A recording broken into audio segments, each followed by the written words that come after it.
Okay, Damien, we welcome Chairman of the Boxing Board, Bernard W. Barmer. No decision bout to get the show rolling. Damien, member, your timekeeper, 3 by 2 minutes. Introducing in the red corner, part of Team Hargraves, would you welcome Ken Bracken. Ken Bracken working the red corner. And across the ring with Mick Hargraves, former Brizzy champion, blue corner. Boxing Victoria prospect, would you welcome Nick Petioutis. Nick Petioutis in the blue corner.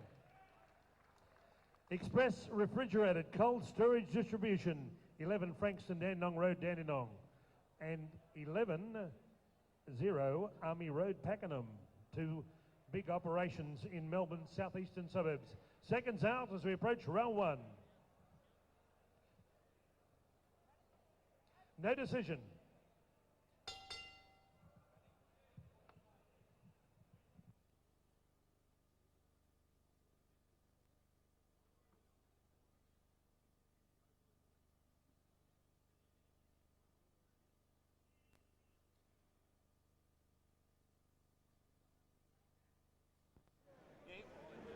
Okay.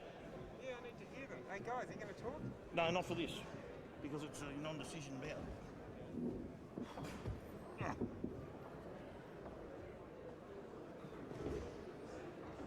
So, it's Gary Palmer over there. George Defros is coming tonight with some guests. Just looking, it's late, as is Tony Bavacqua and his group. I've managed to sell for Peter, I think about 10 tickets, I reckon. I think Defros has got 5 and Tony's got 5. 5 for $50 each, $250, and probably George about the same. So I've been responsible for $500 worth of turnover.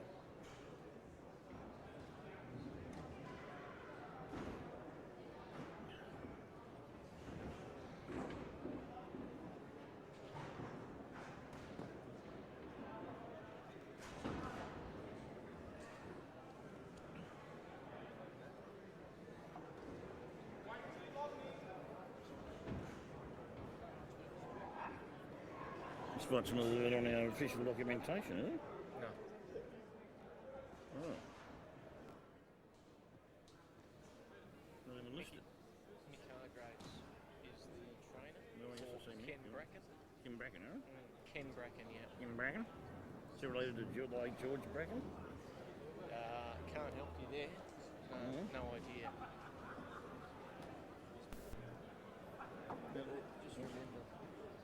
They're not on, are they?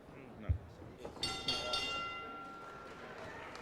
No, they're not on. I told him to turn it all the way Round down, 1. because I said we often make defamatory comments to each other when we're sitting ringside. And he says, when you want to commentate, give him a thumbs up, right? So when I do thumbs down, turn right down to the 0, yep. They're not on now, are they?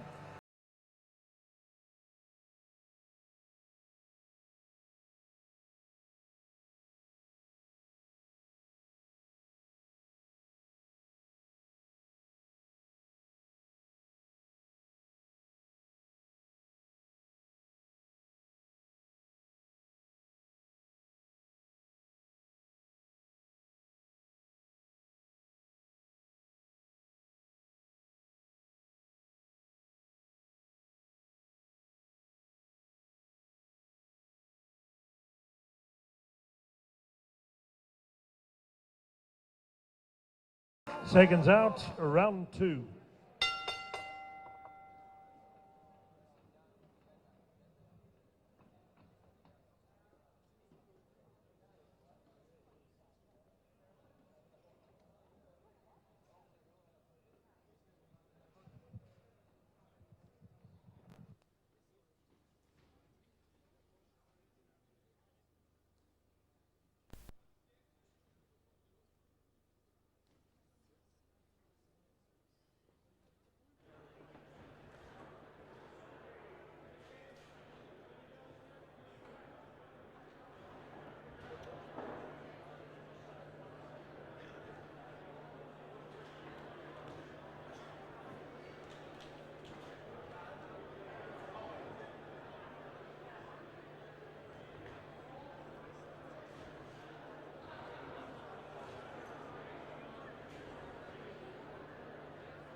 seconds up, third and final round.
That's all I have to do. Jose Ken Bracken Randy.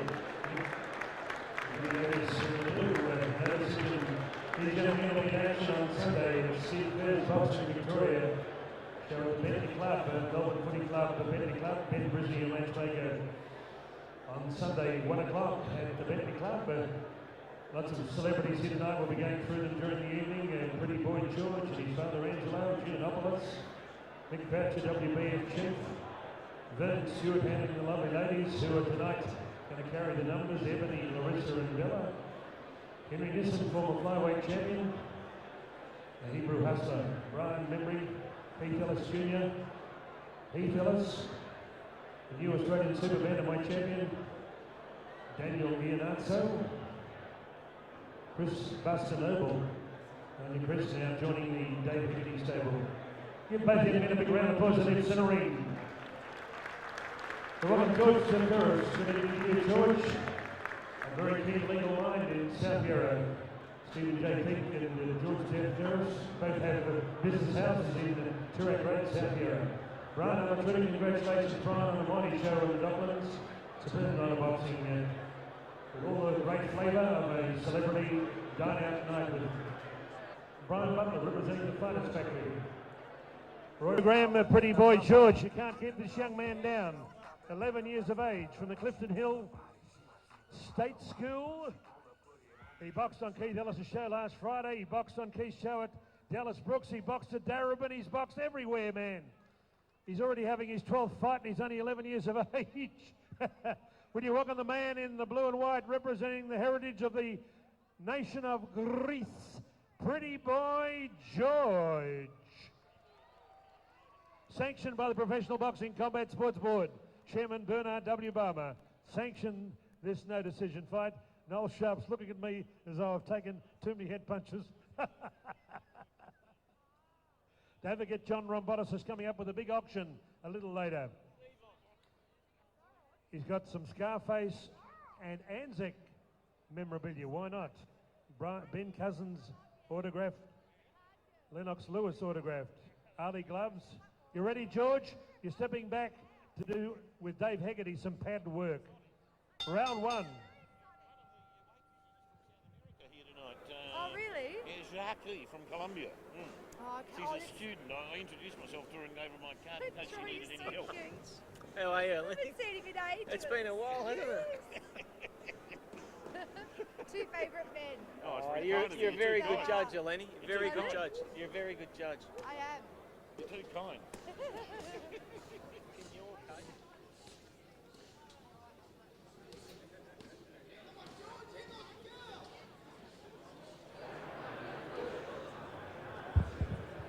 Your commentary team headed by Gladiators Sport SEN 11-16 personality Stephen J.P. and Troy Santa, former champion footballer with the Bracken Footy Club, the True Blues.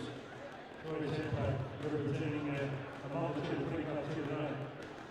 Noel Sharp weighed in a pretty boy George at 75 kilogram last night. Yeah, put on the scales, huh? Come on, get behind pretty boy George. This young man was born to be a boxer.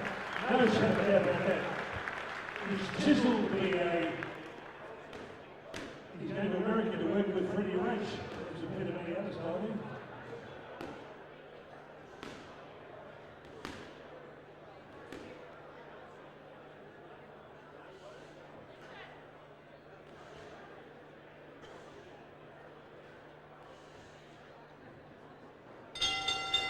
Round one.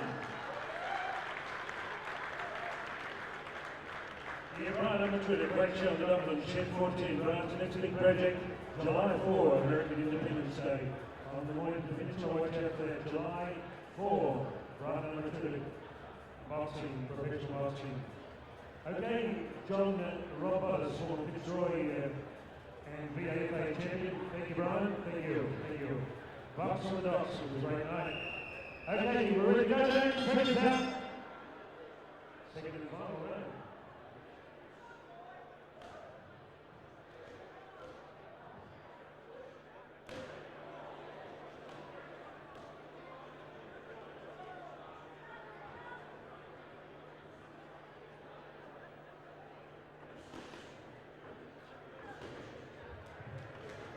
Terry Turner's here, Ken Brizzy Jr.'s here, Hank is here, and Susie Q will be in action on next Friday night. See about Susie Q over there, it's Fort Knox. Brian Butler's here representing Fighters Factory. Come on George, back up the pace, come on!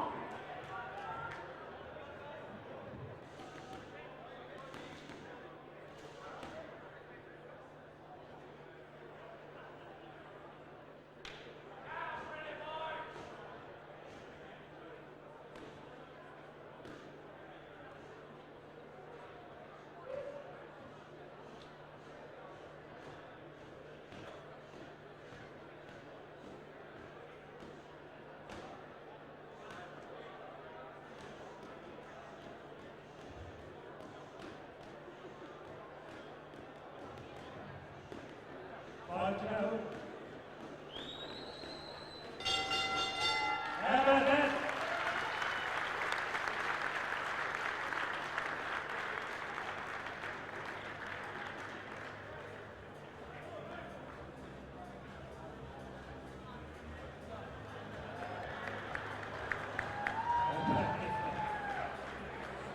Breakfast George has Wheaties washed down by castor oil. That's how slender he is. You back at the gym at 8 o'clock in the morning?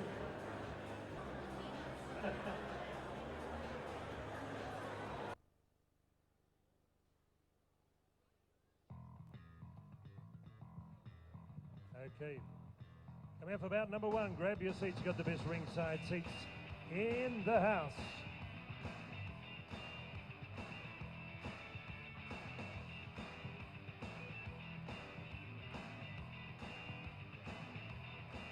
Okay, ladies and gentlemen, here we go.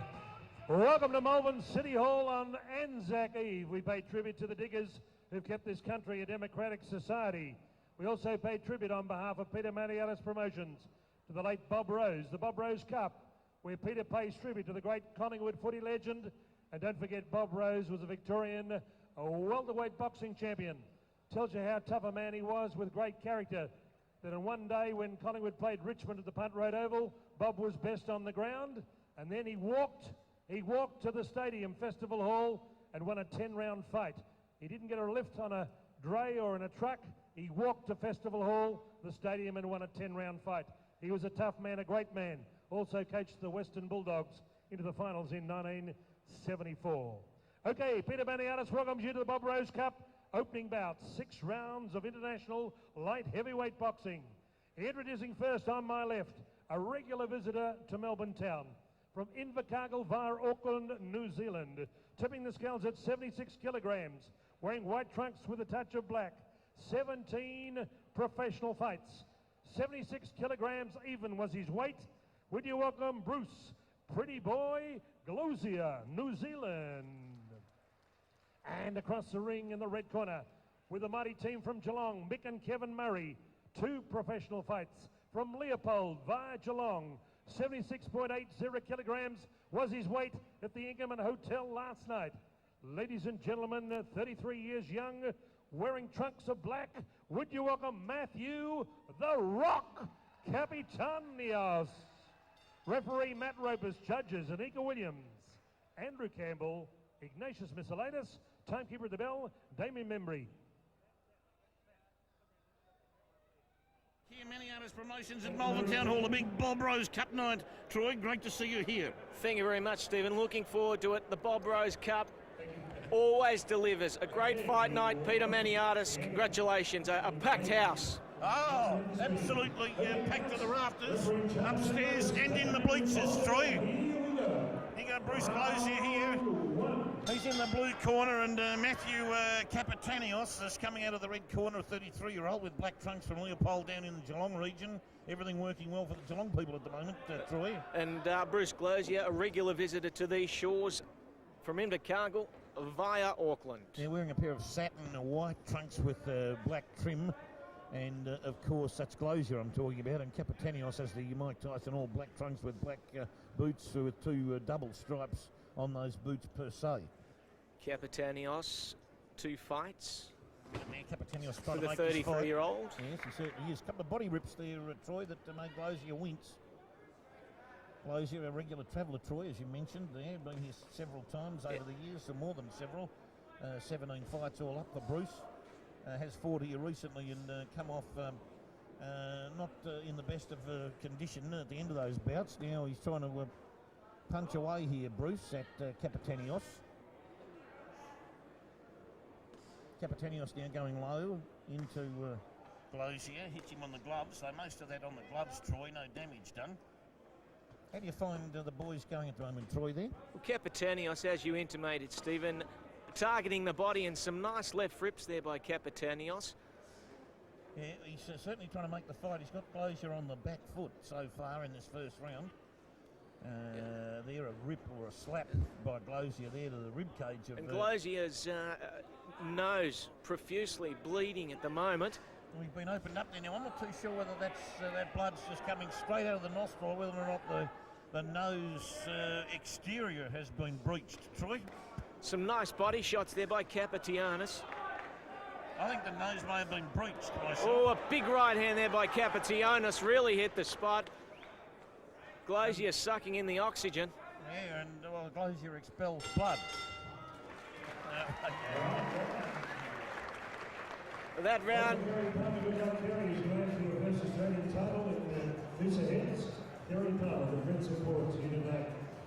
Right number 20, fighting game, Kerry's career. That's round 1. You just joined us.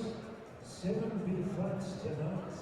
7 international fights. Big New Zealand team here helping out Bruce Glozier here. Young blokes there in the corner. Former AFL champion and central champion will step up the mouth fire to ask for your bidding for Scarface, Anton Memorabilia, Peter Cousin signed jumper, Lennox Lewis, Rose signed Manny Glove, YouTube guitar and ACDC. All the great memorabilia available for your purchase tonight. A lot of big memorabilia going there. Later on for sale on the big show. Round 2. Howard Lee giving us all that information there with the memorabilia. John Rombotis at ringside there. We'll be showing that later on. First round, Troy, I gave to Kapetanios. I thought he did more work and certainly deserved that round. I'd say 10-9. He's really on the offensive, Kapetanios. Left and right rips to the body of Bruce Glozier. Boy from Leopold working hard there on Glozier. Glozier now trying to fight back. getting some body shots in on the incoming Kapetanios. Oh, hide wide and handsome right hand, just brisks the air across. Nice combinations there by Bruce Glozier. The left and right over the top right hand did some damage. But he just keeps coming, doesn't he, Kapetanios? He does. Glozier has upped his tempo, but Kapetanios, he's had to go with him, otherwise he would have been in all sorts of trouble. He's now caught in the neutral corner, Glozier. Oh, some big body punches there by Kapetanios. Pumping away at that body he was. He tried to block Glozier in. Glozier needs to get out of there because he's a target. His corner screaming at him to possibly get out of that neutral corner, and he has. Kapetanios comes in with that nice left jab. That was a nice punch there, but it might have landed on the glove. Glozier covering up nicely, but his nose again has been reopened by Kapetanios.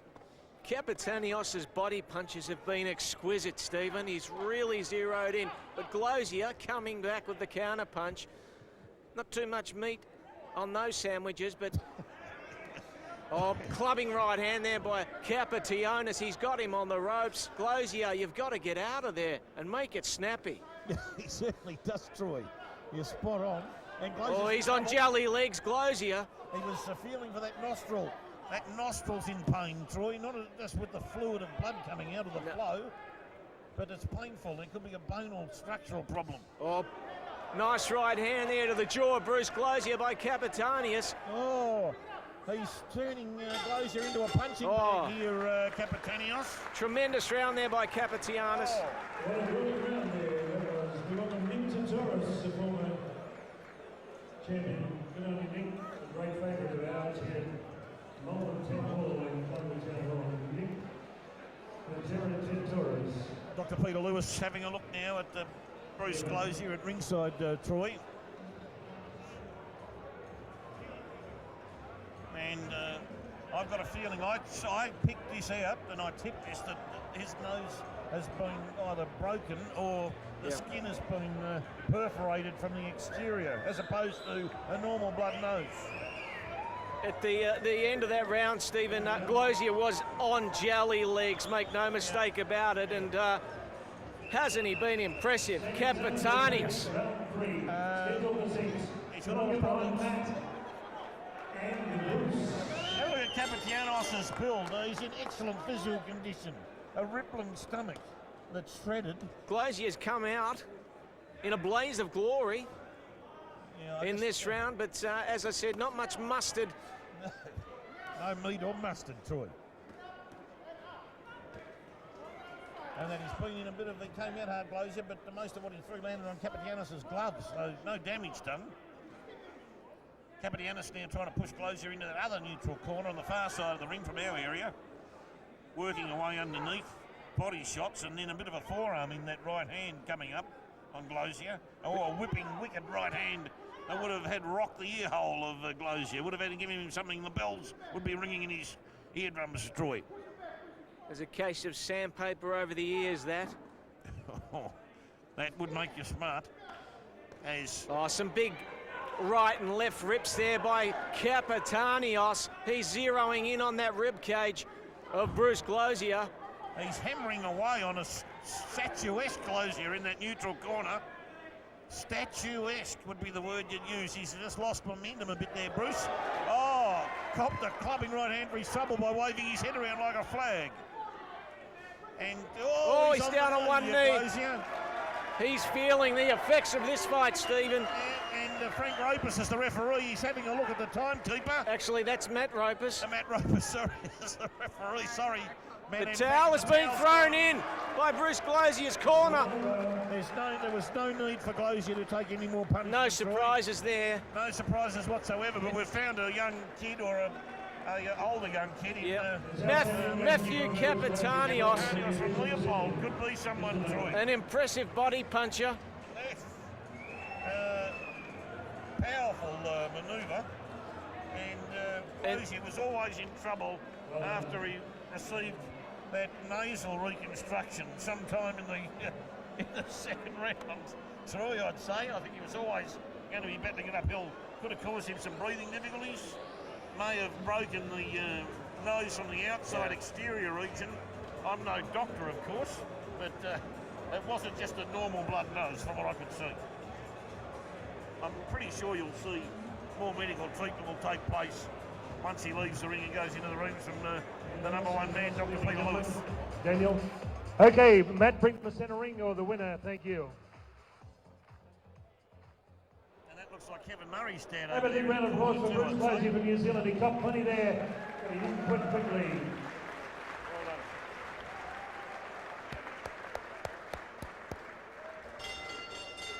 Ladies and gentlemen, the time, 1 minute 33 seconds of round 3. Your winner, red corner, The Rock, Matthew Kapetanios.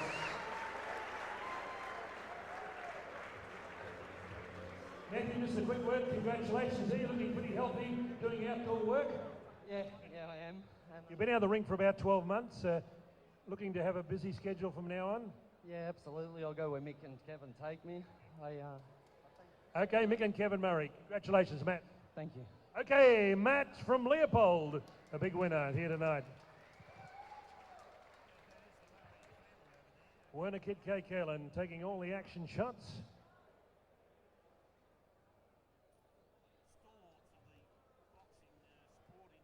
Boxing fit.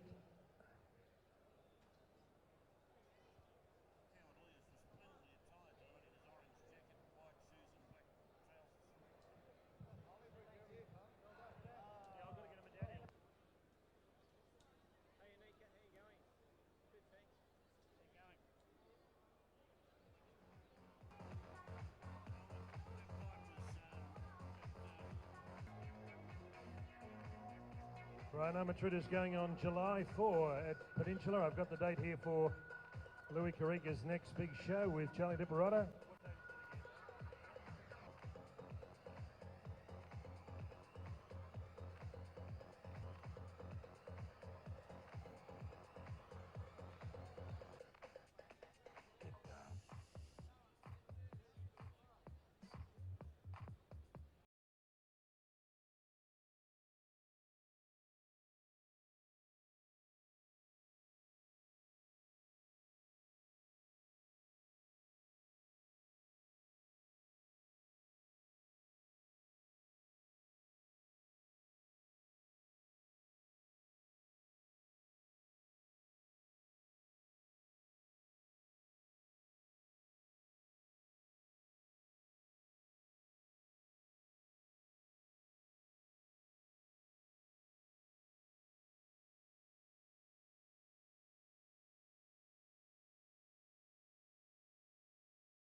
Damien, you said it. Jesse James, you're right. Okay, here we go. 4 rounds, ladies and gentlemen.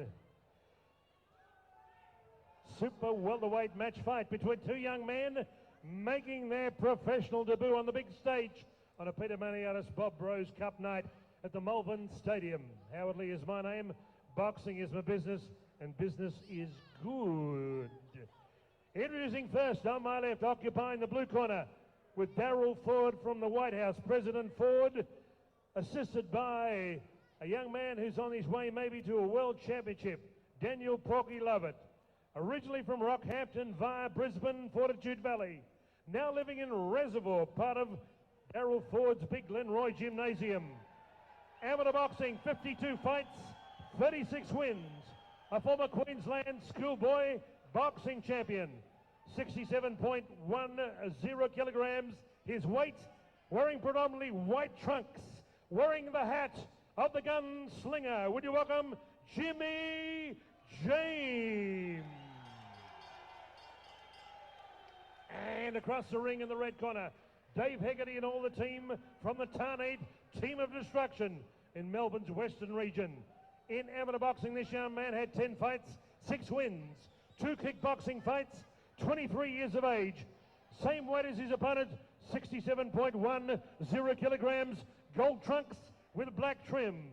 Would you welcome the Hitman, Chris Myers. Your referee, Matt Robus, judges under the 10-point mass system. Andrew Campbell, Anika Williams and Ignatius Mizzalaitis. 4 rounds of super welterweight boxing. Let's get it on. I'll give you instructions in the room, boys. I want a nice, clean fight. You both got your mouth guards. Mouth guard. Yep. Now, follow my instructions. Go back, shake hands and go back to your own corner. Here we go. I don't get to see much amateur boxing, so it's very difficult to keep up with the statistics and what's going on in those jurisdictions, but I'm highly impressed just with the professional. Look at this lad already. Chris Myers looks very cool and a cool customer though, just the same. Looking forward to this bout, Stephen. It's the Hitman versus the Gunslinger. Chris the Hitman Myers versus Jimmy Jesse James. And isn't this going to be a slobber knocker? Yeah, super around about just a middleweight level. Middleweight, just under super middleweight, and probably a catchweight if you put it in correct terminology, I suppose. Both boys weighing in at 67 kgs. I was at 67, yeah. 76. 67 kg, so I just made a mistake. Jimmy James, of course, has the white silver trunks. Manages to turn Myers around into the Myers corner there, Troy. And of course Myers in the gold trunks with black piping, looking like a Richmond Tiger. And you can't miss Myers. He's got the unusual haircut at the back there, Stephen. Yes, a raking style of haircut. Would that be raking? Yeah, with low punch for Myers. Seemed to hit below the James belt line there. No damage done. James keeps moving. Got a nice style, Jimmy James. Very slick, James, the way he moves around the ring. Very much dancing at times. The Gunslinger is very slick. Double it, jump, Chris, double it. And Ropus comes in to split them. Come on, Chris, double it up, double it up. And slaps his hands together. James has the Aboriginal flag on his boxing shoes to distinguish him from Myers, who has the St Kilda coloured, the black boxing boots.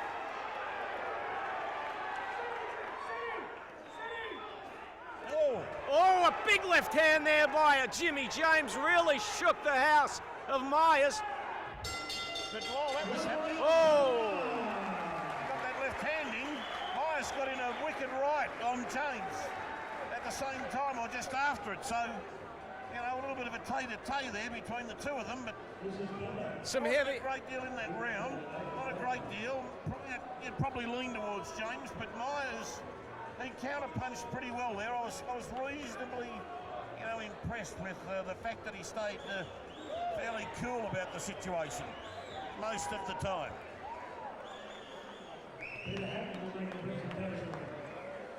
Very difficult round to score that. It was, because both boxers landed substantial punches, scoring punches. So as you said, very hard to score. But I might have just given that to Jimmy James.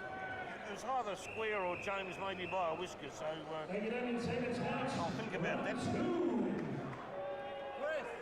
Chris Myers under the tutelage of Dave Hegarty. Yes, that's the man, that the Hegarty boy there over there. He's Tony, Team of Destruction. They're in the Western Suburbs. They're putting together a great team. An integral part of Western Suburbs boxing, Dave Hegarty and his crew. And no doubt about that. Dave puts a big team together. James trying to work in, but Myers has got his glove caught there on James. Oh, look at these boys go here. Hammering away, but... Great counter-punching there by Myers. Oh, and there's a wrestling match going on here. Opus will have to split them up. Chris, don't give him no time. No time, Chris. Bring it on.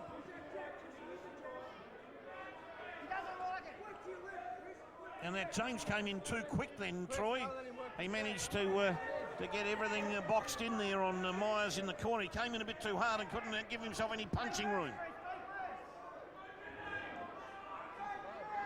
Myers is holding himself together pretty well here. And he's really got an answer to just about everything Jimmy's thrown at him so far. Chris, don't let him work the jab. Oh, big right hand there by Myers. Massive punches from Myers, Troy. Keep working. Keep working. That was a clubbing right hand there to the jaw of Jimmy James there from the hitman Myers. What a great right hand that was. Boys just collecting their thoughts at this point of the fight. And then, a nice uppercut from Myers, but he got hit at the same time by a straight right from James. He left the door open there. Oh, did he ever? They synchronise sometimes together when they throw punches, these blokes. This is a real tough fight now. James looked a bit rocky there, Troy. I don't know what caused it. Maybe it wasn't a great deal in it. He's breathing pretty hard, but seems to be all right. He'll have it's in there, but that round there, I clearly gave it to Myers. I did too, actually. I actually decided in that first round square, so I've now got Myers, therefore, on my unofficial card at ringside, and I do stick my neck out, but I do have Myers ever so slightly ahead, but it's not official. He did catch James with a couple of nice shots in that round. Now, I didn't see the shot that caused the James wobble towards the end of that round, though, Troy. Yeah, look, that was a big right hand, an overhand right that did the damage there, Stephen. Okay. A compact boxer is Myers, but boy, oh boy, has he got some Tabasco in that right hand of his. Don't let him work the jab, Chris. No jab. Come on, don't let him work it. Nice left hand there to open proceedings for Myers. Bring it on, Chris. Bring it on.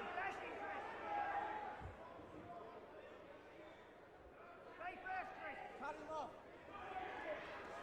Oh, nice uppercut again from Myers, but James moving backwards. I don't think it caused any damage on him, on the lad.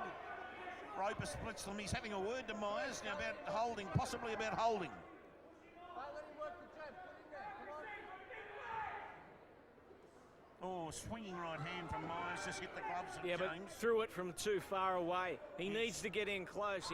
He needs to work the body, then go to the head. That's his modus operandi, and he really should stick to that. Yeah, he's got a very good body rip to him too, Myers. He does have to get in close, but then again, James. Oh, great left hand close there. in as well.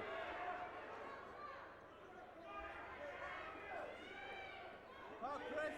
Keep going. Keep going. Keep going, Chris. Chris Myers trying to pin James to the ropes. Oh, and a big uppercut from. Oh, and another big right hand there by Myers. That rocked the jaw of Jimmy James.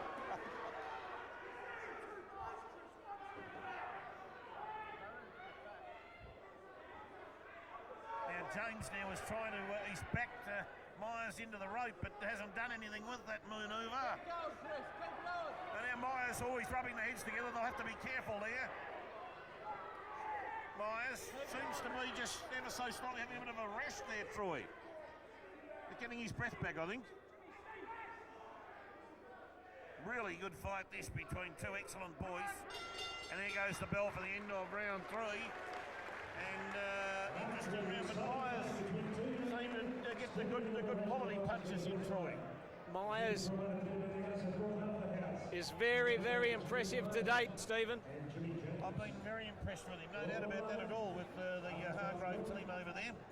And so far the hard punching has been done by Chris Myers. The hard shots have got hung by Myers. He just needs to watch when he throws the bombs, his defensive skills. When he throws the bomb, then he's got to cover up. He can't leave the door open. Yeah, one thing that Jimmy James hasn't done is that when Myers has been in an open position after throwing some punches, he's never taken advantage of it at any time. And in fact, James isn't throwing much power into this fight. There's not a lot of power in his repertoire so far, Troy. Well, he expended a lot of energy in that first round, did Jimmy James, trying to get the upper hand, but Myers has come on like a steam train. He is a very he's a very slick boxer, Jimmy, and he's got some good moves, but also you've got to deliver some punches and you've got to score some points as well.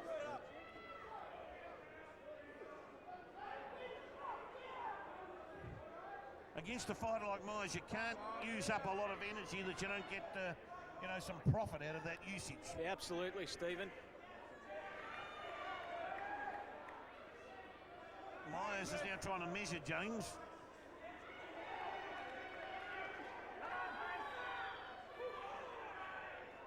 You gotta bring it on, Chris. Bring it on. Now James now trying to back Myers around onto the ropes, but Myers got out. Jimmy's got his work cut out here. He's got to motor into this because this is the last round of this bout, 4 2-minute rounds. Myers working away into James, and now a bit of grappling, but James got to up the tempo here. But it's Myers who throws leather coming towards the latter part of this 4th and final round. Jimmy James out on his feet at the moment, Stephen. Seems to be exhausted somewhat, Troy. That was a very nice uppercut from young Myers, no doubt about that. Keep working. Keep working, Chris. Oh, big right hand from Myers, but he was leaning into the boy, pushed him into his own blue corner. Get him in the corner. Coming to the close of this fight, Stephen. Yes, James is standing there but not doing enough work, Troy. And there goes the bell.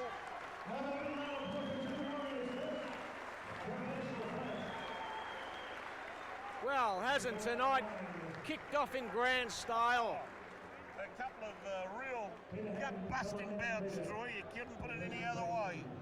And the Tarney boys over there, they should be pretty happy with that performance because unofficially, of course, here at ringside, but I can't see that as far as we're concerned, that Myers would have a victory in hand there at around about the, well, who knows, I'm not going to, I know what I think it's by, but I'll let the judges work out the margin. Just worked a little bit harder than Jimmy. Jimmy tried hard in the first round, but, if I was to say anything, Jimmy just needs to increase his power load. He's got to increase some power into the body. Myers was all about power in the finish. A nuggety individual with a withering right hand. Very impressive, Chris Myers. And the Dave Hegarty crew take a bow. Tremendously schooled fighter is Chris Myers. Oh, no doubt about that. That Hegarty team, the Tarney team of destruction, look like they're putting together a fairly good team over there in their western suburban area. Nick Curra, of course, I was told earlier on by George Deftros that Nick Curra may be making a comeback into not kickboxing but boxing. Is that right? Yes. That's a scoop for our listeners and viewers. Nick Curra considering absolutely a comeback in boxing, not kickboxing. So, and that information passed to me by his colleague George Deftros, who is here tonight at ringside, lawyer in South Yarra. Let's go to Howard Lee, Peter, for the decision.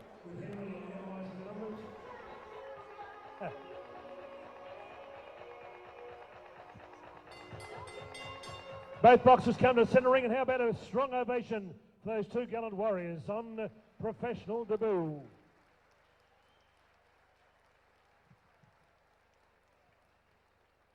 It's a close one. Ladies and gentlemen, Anika Williams had it 40-36, red corner, Myers. Ignatius Miscellatus could not separate the two fighters.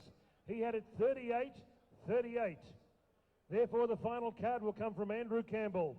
He had it 37 maturity points winner, red corner, Chris Myers.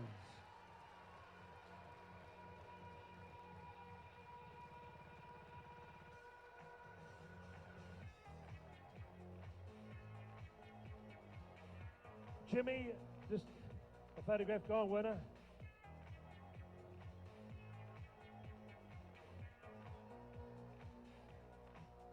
Mick Croucher at ringside, Tom Davis there too.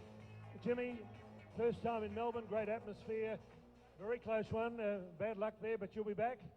Oh, definitely, I'll be back to see you, that's for sure. You like Melbourne Town? Yeah, it's lovely, mate, lovely, plenty of good people. Everyone gets up out of bed here for the sport, they love the sport, it's a real sporting state, and it's fantastic to be living here. It's just amazing support for everything. They all get up out of bed no matter how cold it is. Jimmy James, he loves Melbourne Town, Rockhampton via Brisbane. How about 3 cheers for Chris Myers? Hip hip, hip hip, hip hip. The Hitman, congratulations, Chris. Thanks, mate. I've been training pretty hard for this, 7 days a week. In the morning, just going away everywhere, you know. Been trying my best, so I haven't done boxing for a little while. I did it when I was 15 to about 18 and stopped for about 4 or 5 years. I've just started back up again. I've had 2 kickboxing fights since then. Won one, lost one, so you know, I knew it was going to be a hard fight. It was a hard fight. I did lose my breath a fair bit. I can't say he's a shit fighter, he is good. But I just had to give it my all, you know, I tried my best. And you know, listening to him on Channel 31 made me a bit more psyched up because he thought he was going to, you know, just pick me away in that, but I wasn't going to let him do it, you know, so thanks a lot. Chris Myers, a big win of the Hitman, and Jimmy James. Right, I'd like George Defteris to come down to ringside into centre ring, and Mick Gatto. Mick, would you come on down? Mick, come to centre ring, Mick, just for a brief time. You're exhausted, I can tell that, flying across the world. You got a sore knee? Peter, George, rest in South Yarra, just down the highway. Good to have you back, George. George, in your team tonight, who's come along with you? Some good friends and business associates? Some good friends and some rowdy ones too, and my son Nicholas. We're very happy to be here. Great atmosphere, George. It's fantastic. Good to see local promoters promoting the boxing scene. It's just fantastic, and we should support local promoters.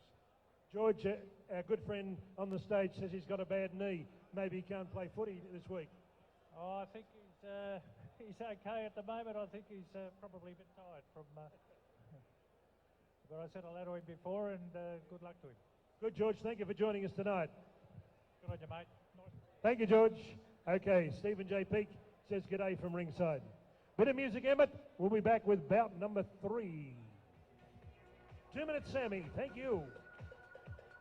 Remember, to take time out to reminisce about the time way back when we put up our hands and jammed the sound.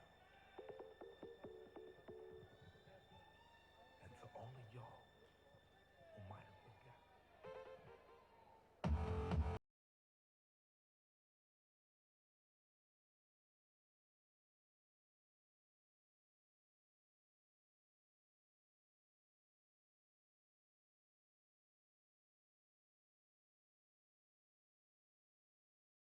Heavyweight boxing under the 10-point master system, Andrew Campbell, Malcolm Bullner and Matthew Ropis.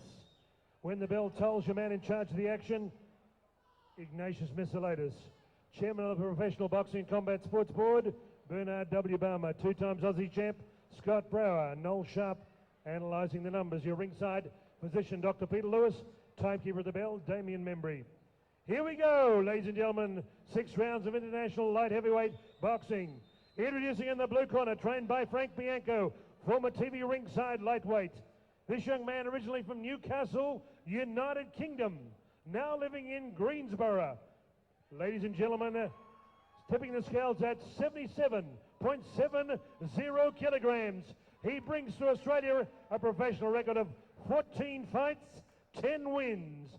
Ladies and gentlemen, white trunks with black, Collingwood Magpie colours. Will you welcome Mickey White?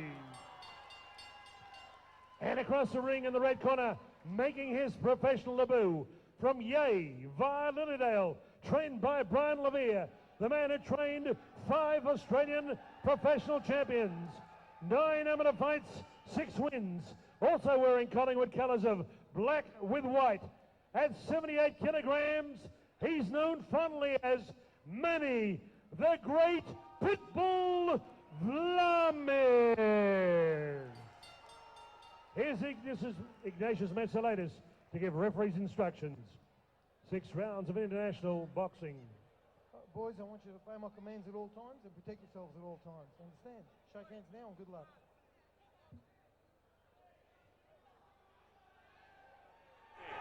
In the red corner, Vlamis, and the blue corner, White. Stephen. Troy, yes. Stephen J. Peaker, a tremendous boxing card, and it just keeps getting better. The third bout of tonight. No, certainly is, Troy, and Manny Vlamis there, the raging bull in the red corner, just takes care of that pseudonym or that denomination. The great Pitbull. The Pitbull, yep. The great Pitbull. Yep. Comes flying out into White from England. The UK boy, yep. Mickey White. Mickey White, 14 fights and 10 wins. From Newcastle United Kingdom. Bouncing around nicely there at the moment, Mickey White, but the boys have smacked me into this. Vlamis, a nice right hand there to White, and a nice left. And doubled up there, Vlamis. At the moment looking a bit like MMA mixed martial arts, trying to throw White to the canvas, Troy. What do you think of that? Vlamis on debut. He's fired up, Vlamis, is he ever? I saw the way he looked before the fight started. His eyes were protruding, and he was really looking fired up. Wanting to get into this fight. Mickey White garnering tremendous crowd support at the moment. Got a tremendous following, a nice left rip to the body there by White. Yeah, he's quite a skilled individual, White, the way he moves. Beautiful left jab, nice stance. He's got the straight right working as well, but Vlamis charges in using brute strength. Tries to throw White again. I mentioned this a moment ago. He's mixing things up here with a bit of MMA by the look of it. He wants to throw the lad. Team Levere on the embossed on the black trunks. Thank you very much. White looks to be a rhythmic fighter, whereas Vlamis, anything goes with Vlamis. He's a bit of a street brawler to a certain degree, Manny. Oh, right. He's got White on the ropes. Found the target, Troy. But White fights himself out of that corner. Gee whiz, he's got a granite jaw, White. We found that out so far. Was not fazed by that very heavy right hand that caught him on the jaw by Vlamis about 15 seconds ago. Tremendous first round to start off proceedings with both boxers landing significant blows. Contrasting styles, we have the technician in White and the brawler in Vlamis, but an impressive debut to date from Vlamis, the great pit bull.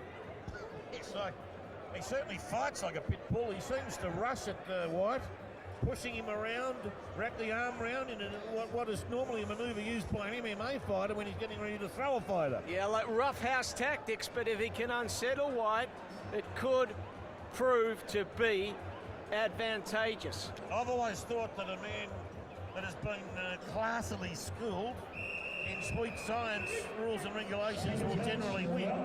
But then again, the big man from South America proved a lot of people wrong.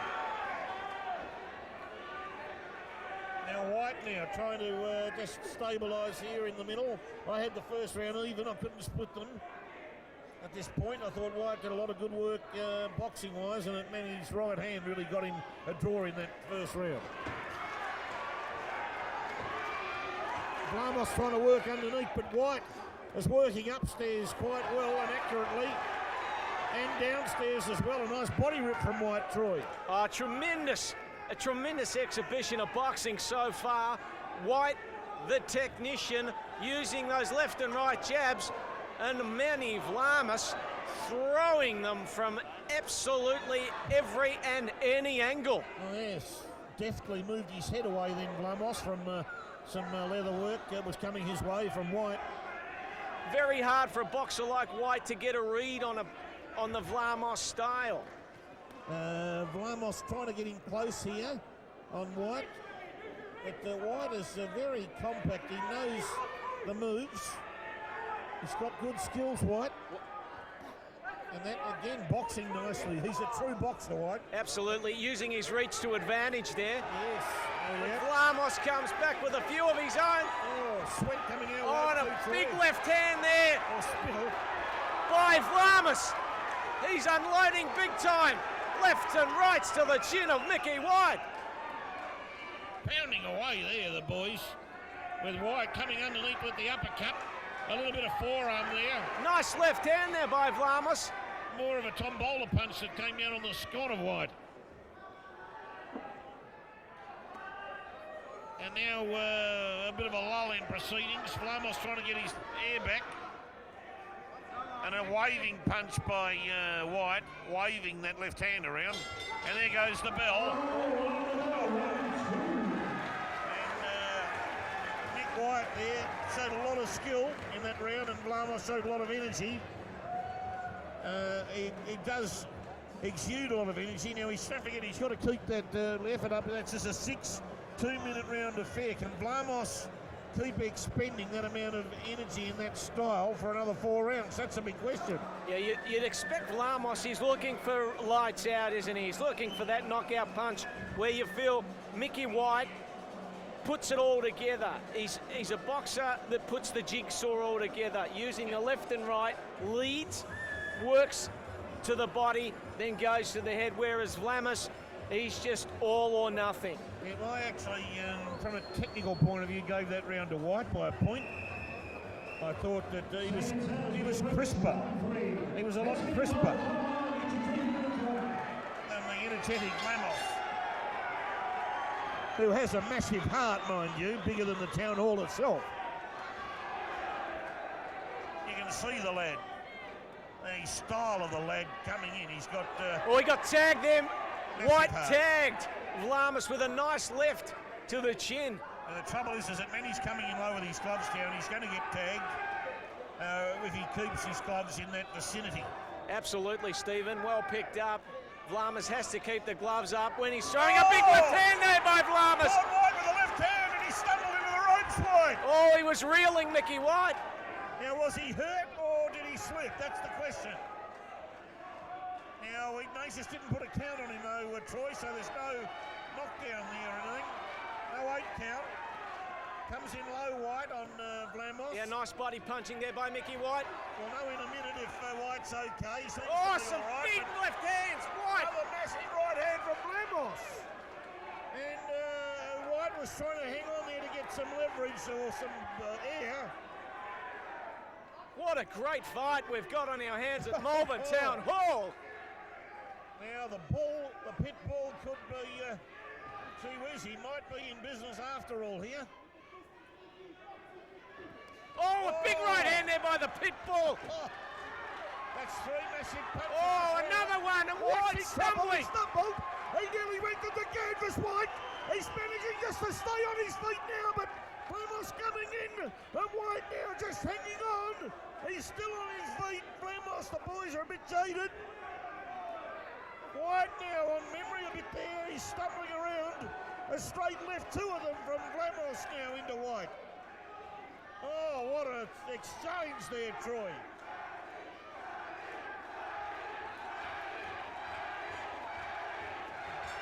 There goes the bell. Oh, and look at Vlamis.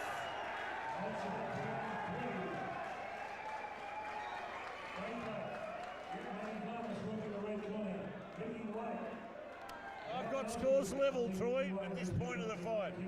Scores are unofficially level at this point.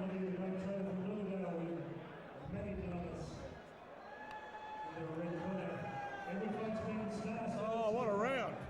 That was the best round of the night by a country mile. Quite unbelievable, Stephen J. Peake. This has been an absolute slobber knocker of a fight. Contrasting styles, and aren't the capacity crowd at the Malvern Town Hall loving proceedings. Oh, that brought the rafters down. Next door, I think the police station next door, they came in the back door to start watching some of this fight because they heard the screaming, Troy. And why wouldn't they? And that was an enormous effort. Vlamis to come back from 2 earlier average rounds, and White, who'd been the skilled man so far, got some really big shots, and he's showing a lot of courage there. He never went down from them though. And Vlamis again tries unloading. Vlamis coming in hard here again. Oh, comes over the top, tried to really drive a right hand through the nostril of White, but it didn't come off. White saw it, was telegraphed, he got the head down.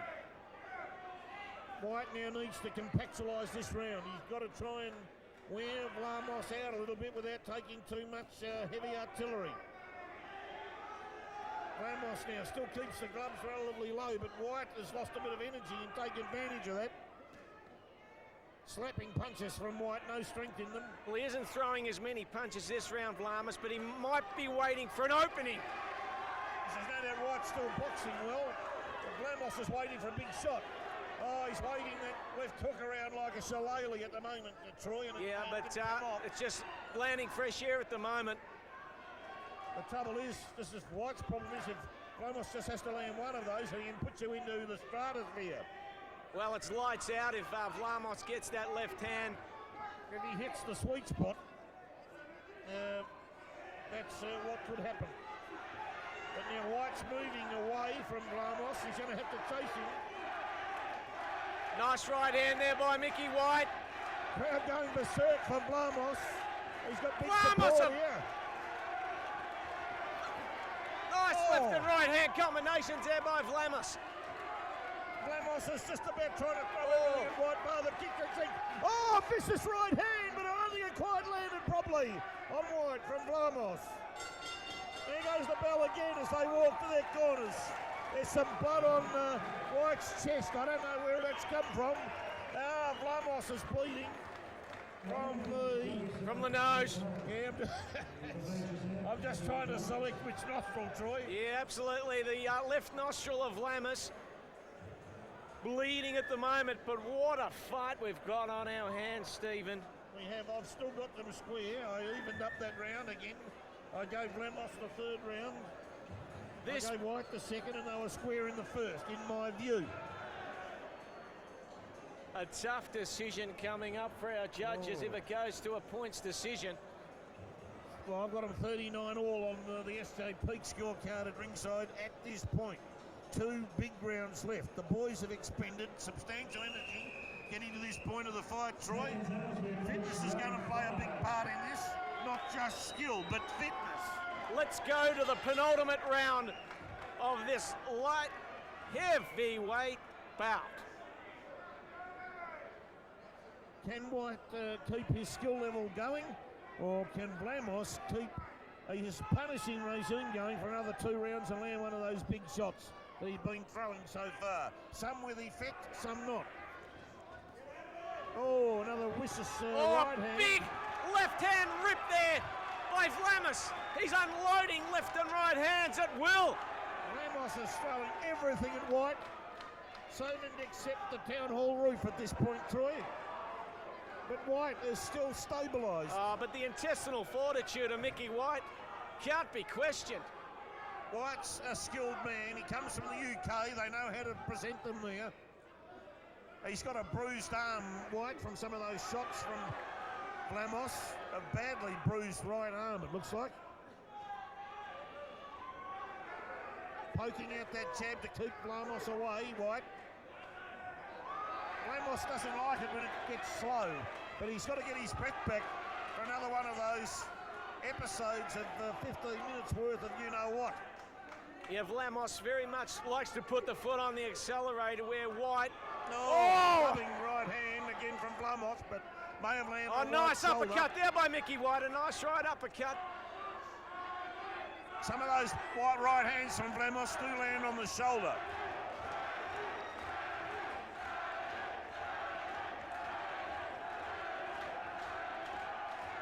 What a great atmosphere at the Malvern Town Hall. We have a tremendous bout on our hands. Phenomenal atmosphere. Manny Vlamis versus Mickey White. lot of support here for Vlamis. He's obviously Peter Petioutis deserves credit to find this lad and get him onto this card. There goes the bell. Vlamis, you'd probably have to look at it if you were talking about punching power and punches landed. You'd have to say that Vlamis would probably, in the eyes of the judges, get that round, Troy. Look, I think this will go down to the wire, Peter. I really think, Stephen, that this will be the deciding round. I've got Vlamis 1 point up unofficially.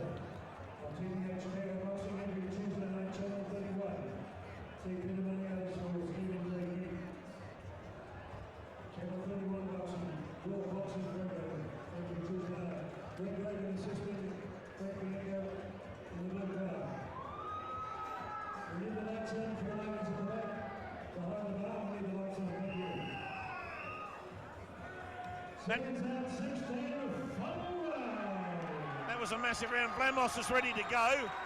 And Mickey White comes out from the UK, Newcastle boy. 10 wins out of 14 fights. Vlamis has a massive support base at this hall tonight supporting him, barracking for him, throwing their voices behind him. As White comes over the top with a right hand, Vlamis comes in.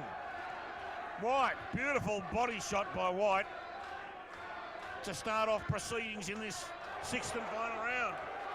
Vlamis! Glancing left hand from Vlamis, caught White on the jaw, Troy. Vlamis is waiting for that right hand opportunity to land that bomb that he's got in that right. But White not giving him much of an opportunity to throw it at the moment. Well, the lights have been turned on in the Malvern Town Hall, and Vlamis looking to turn the lights of Mickey White out. Yes. Oh, big right hand there by White Vlamis. staggers a fraction, but every time you think he's in Oh, trouble... another left hand there by the pit bull. he He's on a repositions mission, himself. this man. Oh, another left hand. White, how's he staying on his feet? Amazing punching power by Manny, the great pit bull Vlamis. Oh, another left hand to the chin. This is relentless punching power by the pit bull. White's face is now looking like scar tissue, Troy. He's taken a lot of headshots this round. It's a Vlamis round as we speak. The judges will be looking at this round very closely. Oh, tremendous combinations by Vlamis. Left and rights to the head of Mickey White. White backs away from trouble. Vlamis, he's had the upper hand so far. You've heard Troy call that series of blows. And Oh, what a fight this has been, massive. Stephen J. Peake. A massive effort. Oh. Vlamis with a big smile on his face. What a lovely fellow. A fine supporter. His supporter base here are everywhere, and he's obviously got a very popular following in the sport of boxing in Melbourne, Troy. And take your hat off for Mickey White. Intestinal fortitude personified. What a great fight this has been. The crowd, absolute apoplexy at the moment, Stephen. No doubt about that, and you'd have to say Mickey White, a phenomenal performance. He was leading this fight up until around about halfway through the fourth round, where I think they had a drawn fourth round, but Vlamis has finished, I believe, the stronger man, and that will more than likely give him the fight. Tonight, we've got a busy schedule. Anzac Day tomorrow, we've got to be out here well before midnight. We won't be able to talk to either boxer, but we can certainly congratulate them.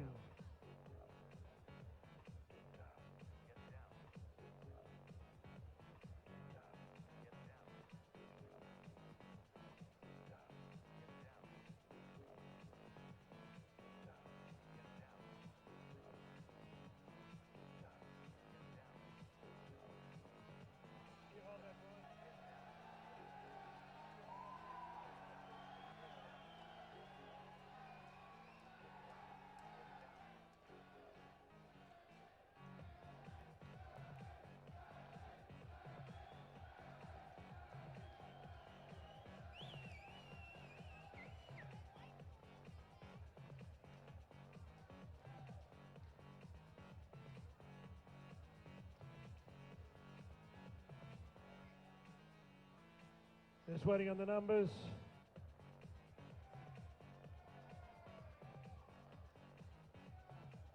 Steve Kerr on Sunday's got a big show. Bentley Club, good on you, Steve. Ben Brizzy, your matchmaker.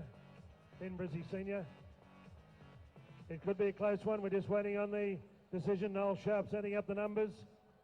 And they will have a decision in the action-packed fight. Both boxers come to centre ring. How about a big round of applause? Ladies and gentlemen, what a fight that was. A main event. Mickey White, formerly from England. Ladies and gentlemen, all judges have similar cards. Judge Anika Williams has 58-56 to the red corner, Vlamis. Judge Matt Ropus had it 58-56, blue corner, White. Once again, as I read them, Andrew Campbell, 58-56, your winner by split point, red corner, Manny, Vlamis. Vlamis.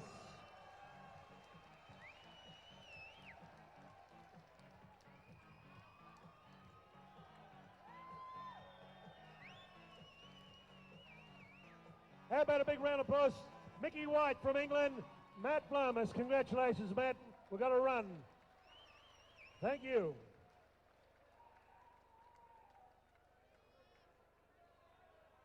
What a fight.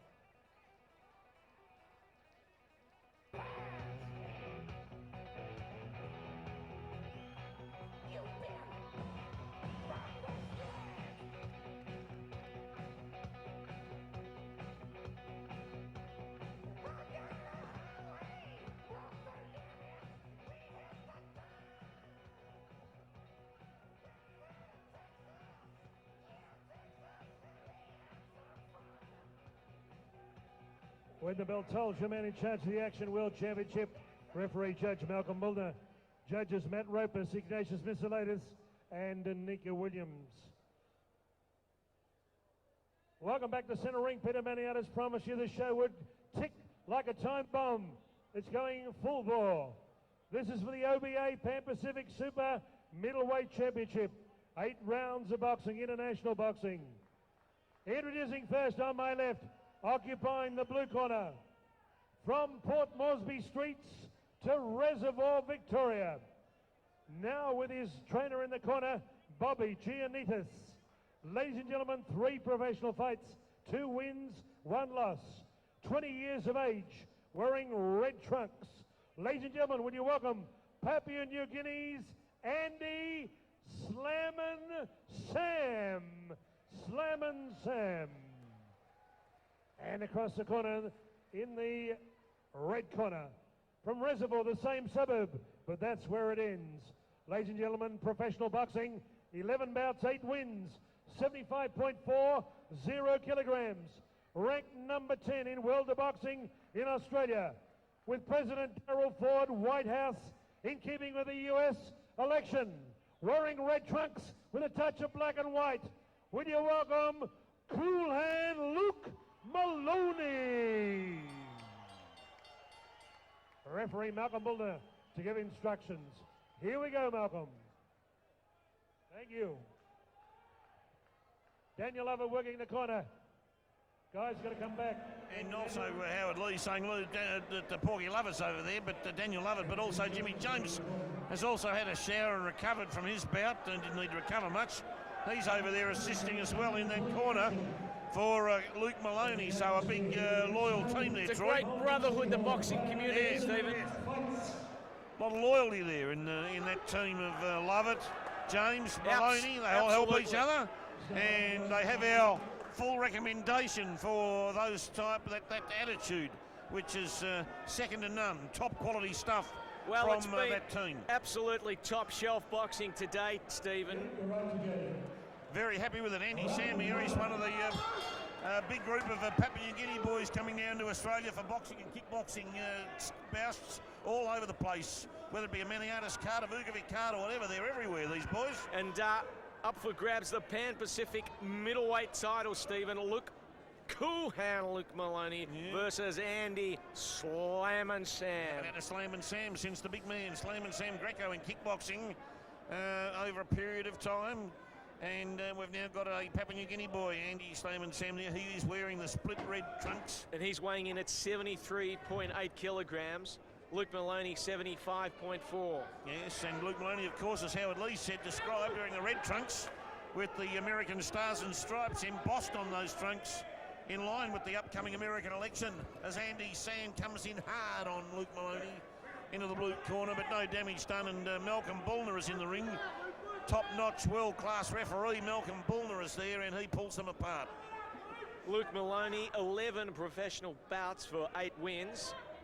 He's got a good log, a good record there, Troy. Needs to go the next step. He's ranked 10 in World of Boxing in Australia. This fight would probably raise him a couple of notches if he wins. Slammin' Sam, Slammin' Sam's got a wicked right hand. And he's very quick when he gets going. Andy Sam. Maloney's got the telescopic range in his punches. He's got a great reach. Stick and moves the call from the crowd for Luke Moloney. And Andy Sam, a compact fighter. Not an ounce of fat on Andy Sam. No, these Papua New Guinea boys, though. Andy Sam's saying, come on, have a shot. He's going to Luke Moloney. He's showboating already, Andy Sam, because he wants to get in close and mix it. Now, you've got to be careful if you're trying to get a fighter to fight the fight your way, because he's just told him how he wants the fight to go. Bad tactics from Andy Sam, I'd say, to telegraph what he wants, how he wants the fight to go. Now Luke Moloney won't go near him from that point of view and keep jabbing him from a distance. That more than likely will be the way it'll transpire, Troy. I couldn't have said it better myself, Stephen. You've summed it up in a way that only you can. I just tend to think that Andy Sam should have kept all of that information to himself. Yeah, but there's no...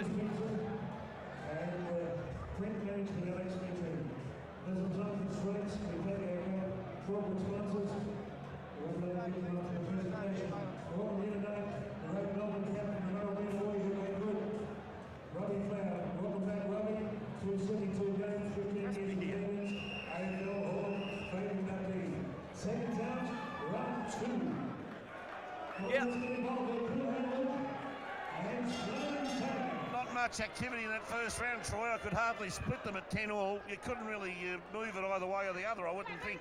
Sam's trying to make the fight, though, to a certain degree. He wants to mix it. He wants to get in close and turn into a slugfest, I'd say. But Luke Moloney will have none of that. He wants to keep moving.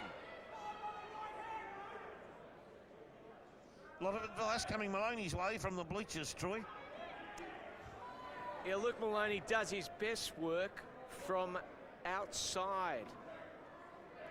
No doubt about that. Sam looking to enter the inner sanctum of Luke Moloney, but beautiful left hands there by Luke Moloney, piston-like.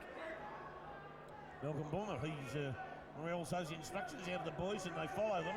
Yeah, beautiful left jabs there by Luke Moloney. Scoring punches. Andy Sam knows that if the fight keeps going this way, he's going to have a lot of trouble because he's the shorter man and he's got the shorter reach. He needs to get inside, but he's going to have to take punishment to get in.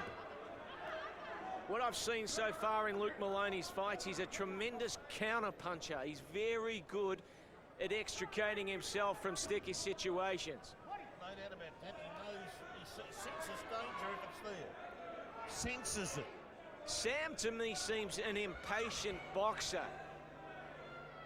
He also appears to be in a truculent frame of mind, Sam, wanting the fight to go his particular way.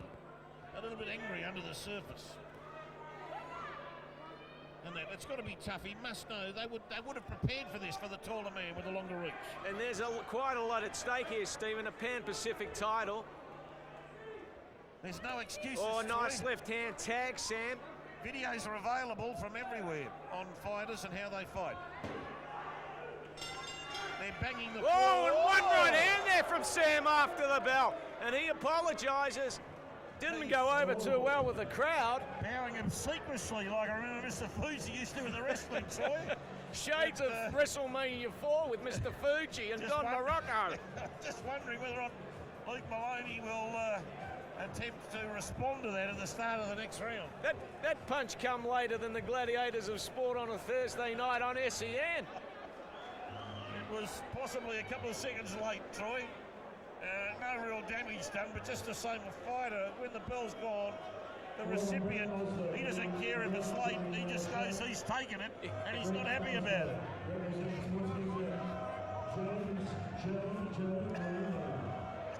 Well, it's going to be very hard to top the previous fight between Manny Vlamis and Mike White. Well, yeah, different sort of fight, different fighters here. We've got an unorthodox synopsis in front of us here, Troy. Yeah, and also 8 by 2-minute rounds. 8 2-minute rounds for this title.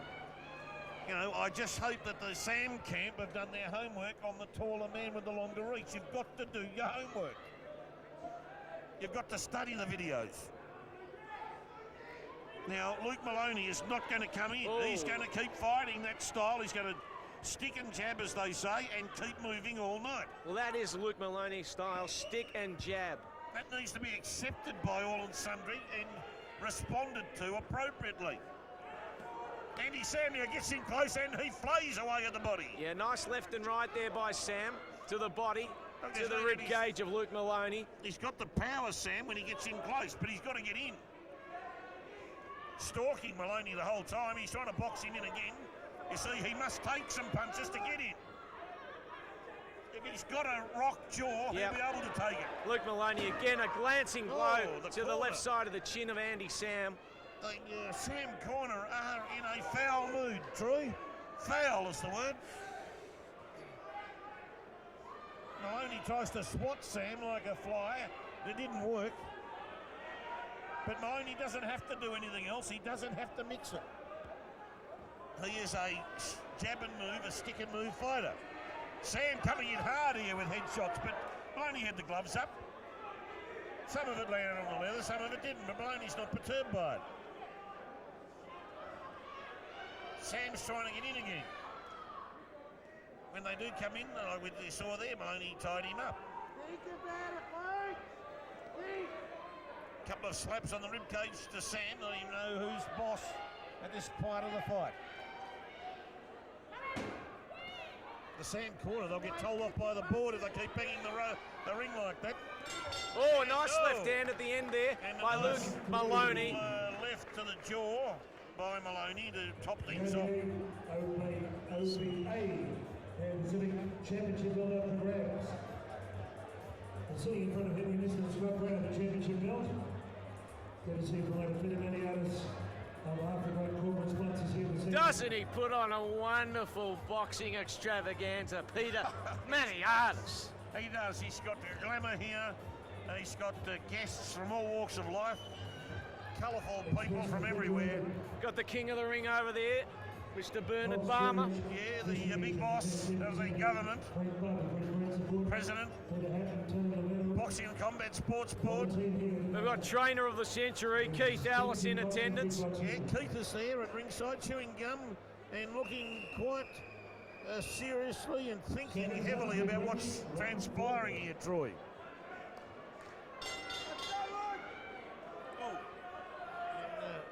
Be a bit careful with that swinging seat, Troy, or I'll end up with a knockout myself. Here it goes.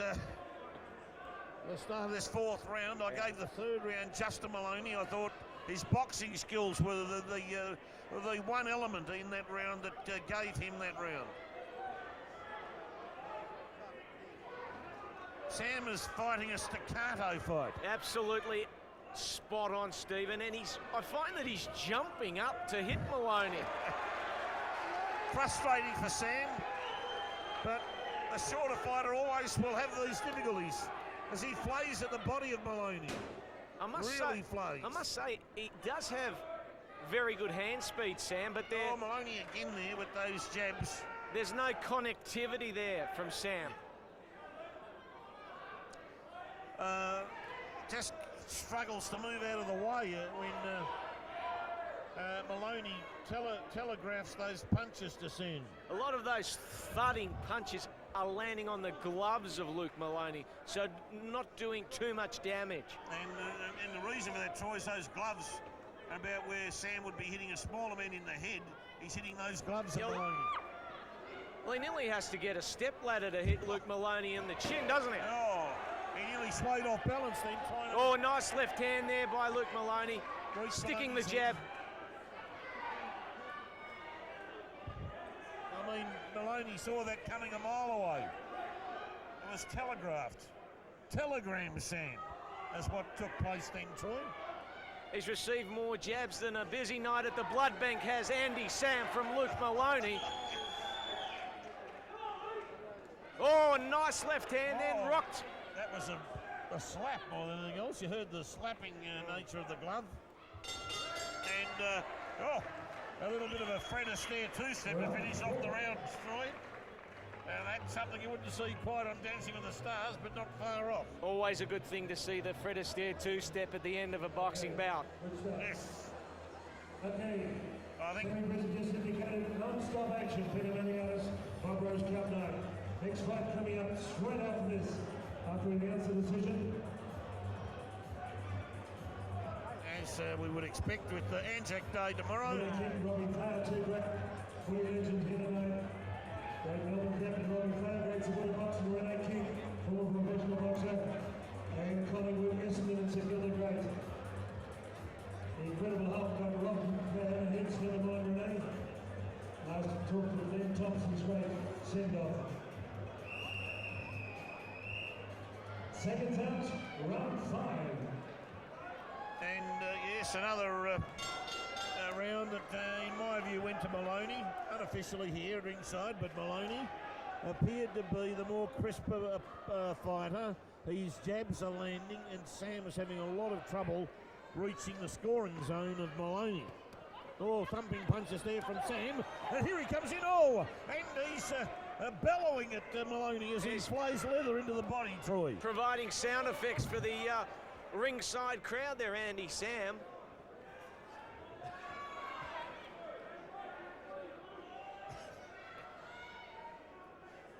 Certainly, I think it was an attempt also to rev himself up at the same time, Troy. Interesting scenario, though, just the same. Oh, fascinating.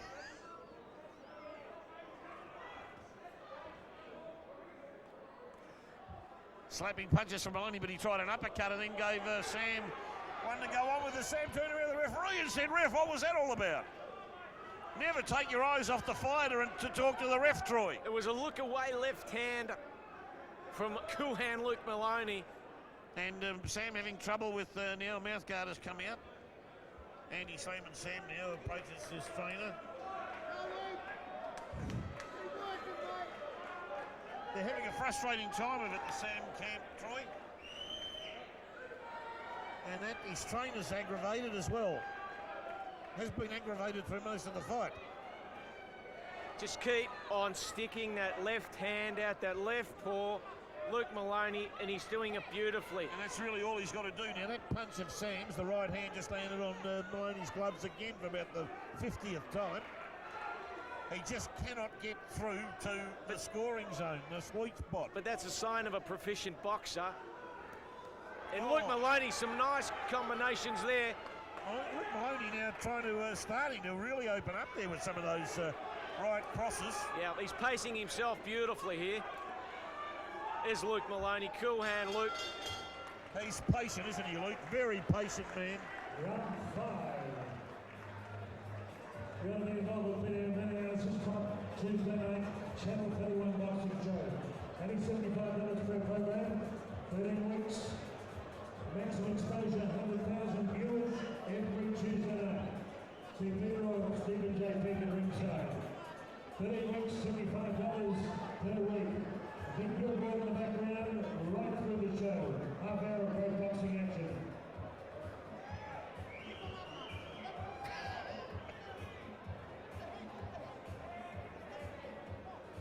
Okay, good man, Julian. Okay, Susie Stewart in action next Friday night at 4 bucks. Unbeaten for the lady. Seconds out, round 6. Luke Moloney has unofficially on my card, a comfortable lead at this stage of the fight, Troy. Yeah. And Andy Sam has got 3 rounds in which to try and extract a victory out of this current situation. Well, you'd feel that Andy Sammy needs a knockout. Yeah, and really, that's what he's looking for, and he's been looking for it all night. Yeah, spot on. He's not here to fight for a points victory. It's unavailable to him now, Troy, I'd say, on the arrow when you work out the arithmetic. That boat's left the dock, Stephen. Yes.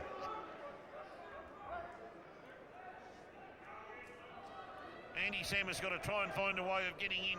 He's got to be prepared to wear some shots. It's the only way that he can try and extract a victory. He must wear punishment to deliver pay dirt. Very well put, I must say. A nice left hand there by Luke Moloney. Tied up on the ropes. Both men extricate themselves. Malcolm Bullner doing an excellent job as referee there. He is superb at the craft. If you look at Luke Moloney's feet, he's still got that BBB Barocca bounce. Watching Andy Sam, very flat-footed at the moment. Yeah, Moloney obviously trains for this type of environment, Troy. Yep. Sam, possibly in New Guinea, is used to having a crash bash 2 or 3 rounds, possibly. And if there's a dearth of opponents, he might be knocking everyone off their blocks over there. But different synopsis here in Malvern Town Hall, Victoria, Australia. Well, you're finding a traditional boxer here in Luke Moloney. Again, hitting the gloves of Luke Moloney. Oh, nice punch by Sam, and he liked it himself with a grunt. And he's chasing Moloney. He's now realising the urgency of the situation. Moloney keeps him at bay, though, with that left hand. And the bell goes. Oh, another one after the bell. What's going on? Out a jab. And as if to say, well, now I'm still here. Yeah.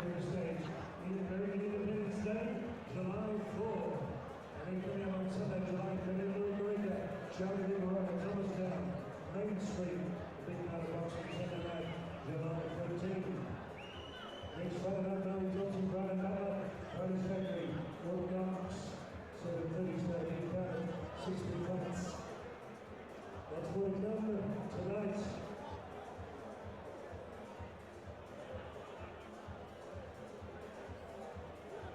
Boxing big 1,400 Organ Resort, Vlamis, Peter, and group management for the support.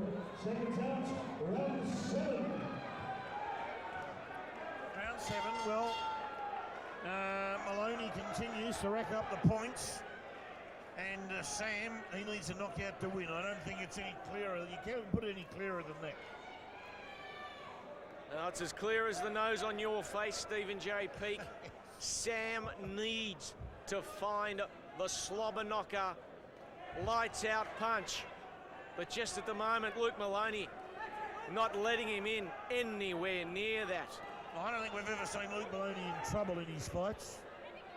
Never been seriously in trouble from what I've commentated, and I haven't seen it here tonight. Well, Sam just can't get in there. Just an example there is the wasted energy in those punches Sam is currently throwing, which are missing by at least a foot. And then Moloney lands a hard jab on the jaw and facial region of Sam.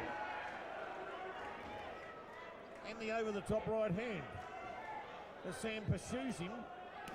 Oh, big hard left. He got into the body of Moloney. But you would imagine Moloney in the gym would love it. Just Sam against the ropes. Oh, a big left hand jab there by Luke Moloney. Rocked Andy Sam. If you don't mind. You could see Moloney in the gym with Lovett pounding his belly doing that. Oh, another beautiful left hook there by Moloney. Hit the spot. A classical boxer. If you're a boxing purist, watching Luke Moloney is absolutely, it's a sight to behold. What Moloney is doing here is responding to that big body shot from Sam, saying, I'm not taking that from you, son, and I'm going to deliver some of my quality stuff to you. Well, it's almost a look of disdain on the face of Luke Moloney, saying, well, these really aren't doing too much damage. he would have been in the training ring many Oh, times. a nice in left hand synopsis. there again, got through the defences of Andy Sam. Oh, and Moloney comes through at the end, but I think Sam now realises that this is just this assignment has become a little bit too hard at this point and unachievable. Oriental Boxing Association, Pan Pacific Championship on the line.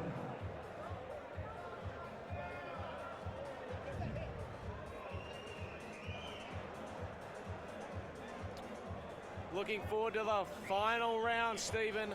The final round of this Pan Pacific middleweight title fight. Pan Pacific title, so it covers a very wide area. I think when you look at the Sam camp as we speak, Troy, they're not as vibrant or as vigorous as they were 15, 20 minutes ago. They're now virtually resigned to their destiny to a certain degree. Don't put the cart before the horse. There is a round to go. Anything can happen, as you know, in the sport, the sweet science. You've got a very alert man in Moloney. You'd need, you know, it'd be a very, very look. The bookies that would have stopped gambling on this fight 2 rounds ago, Troy. Well, let's see how this final round pans out as Andy Slammin' Sam from Papua New Guinea takes on cool hand Luke Moloney for the Pan Pacific middleweight title. I'm only commentating from the body language I see too, Troy. That's where I was coming from there. I wasn't being demeaning to the fighter or to the corner, but differentiation has taken place. And Moloney with the right hand. And that left as he moves around. And you'll notice now, even Sam is not as quite as exuberant as he was a few rounds ago. Well, he really should be. This is the final round. He needs a knockout, and he needs it quickly because Luke Moloney is starting to find his range. This is what I'm saying. Sam, 4 rounds ago, was moving forward. Now he's moving back in the 8th and final round, Troy. That was my point. And that's a concern. A major concern from the point of view if you're attempting to get a knockout victory. I think it's unachievable for the lad. You got to love the patience of cool hand Luke Moloney, don't you? He's been very patient, waited for the openings. He doesn't give much away, Luke. Oh, a nice right hand there. Great defensive fighter, Luke. As I said, he's a tremendous counter puncher, is Luke Moloney. Well, we have similar description or a subsidiary description to mine, Lee. And it's got an equal description, but we're really saying the same thing. That's what we were doing. Counter punching, defensive. There goes the bell. And Sam realises the job was a bit too hard.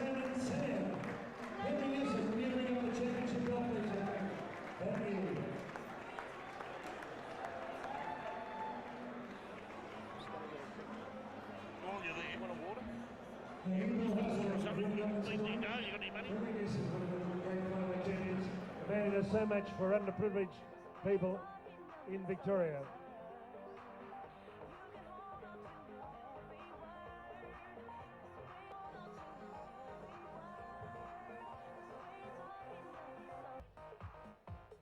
Ben's on red alert.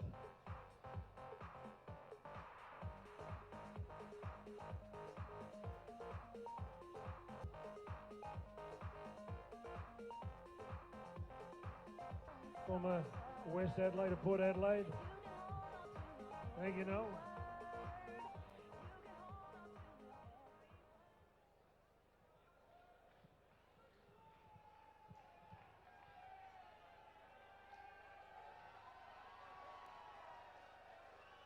Thank you for your generous applause. Ladies and gentlemen, we have a unanimous decision. Judge Matt Roper says it's 79-73. Judge Anika Williams, 78-74. Final card, Ignatius Misselaitis, 80-72. Would you congratulate the new OBA Pan Pacific Super Middleweight Champion? He comes from the red corner, Cool Hand Luke Moloney.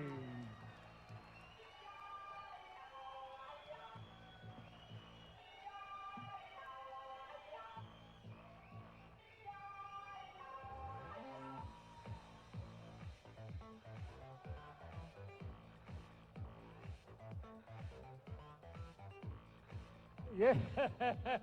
Thank you, Daniel. Good luck on your Mundine undercard, May 28th. How about 3 cheers for Coolahan, Luke? Hip, hip. Hip, hip. Hip, hip. Because of time constraints, we can't unfortunately talk to Luke, but congratulations, Luke, OBA champion. One word. Just quickly, I'd like to thank everybody, but first I'd like to thank the print management group, Alex, Cafe 3073, Helen and Steve, Travesty, Kenny McFarlane Moving Pictures Tattooing, and everyone from Reservoir and Glenroy. Okay, well done, Luke. Ladies and gentlemen, talking about champions, would you welcome to Centre Ring just to take a bow.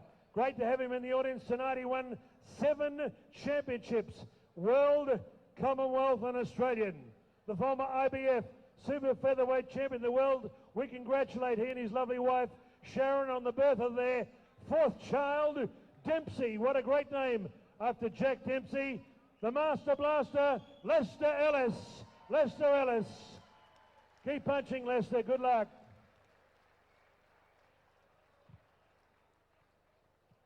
Looks good too, the champ.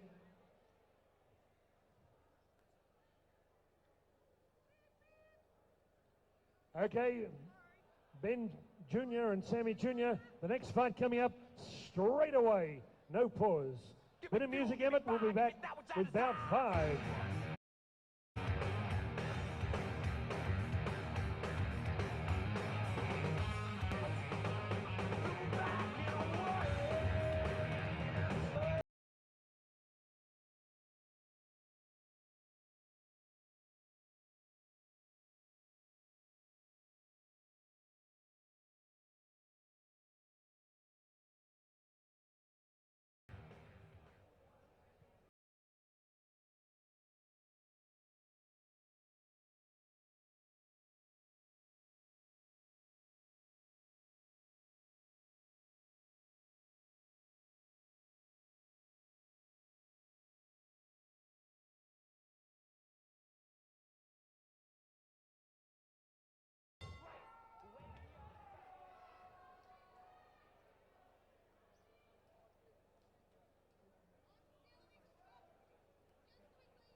What's that?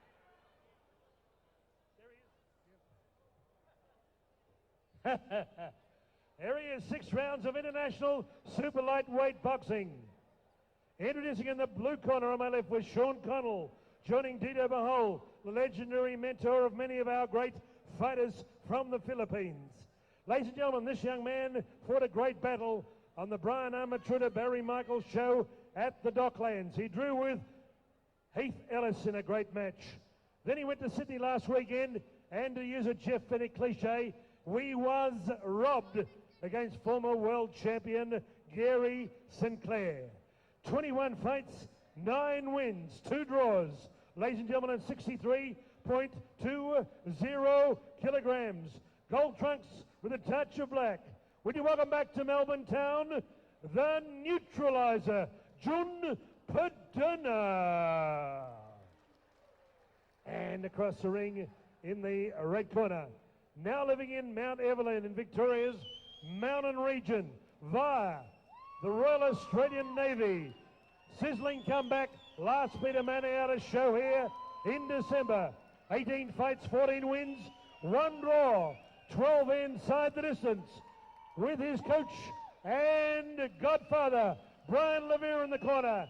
At 62.60 kilograms, the Rolls Royce Lincoln Stewart. Ignatius Mr. your referee. Malcolm Boulder, Anika Williams, Andrew Campbell, your judges at ringside.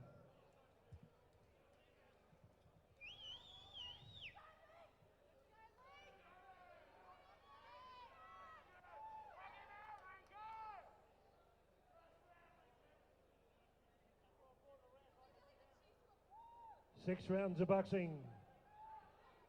Bob Rose Cup night. We're keeping them fast and furious.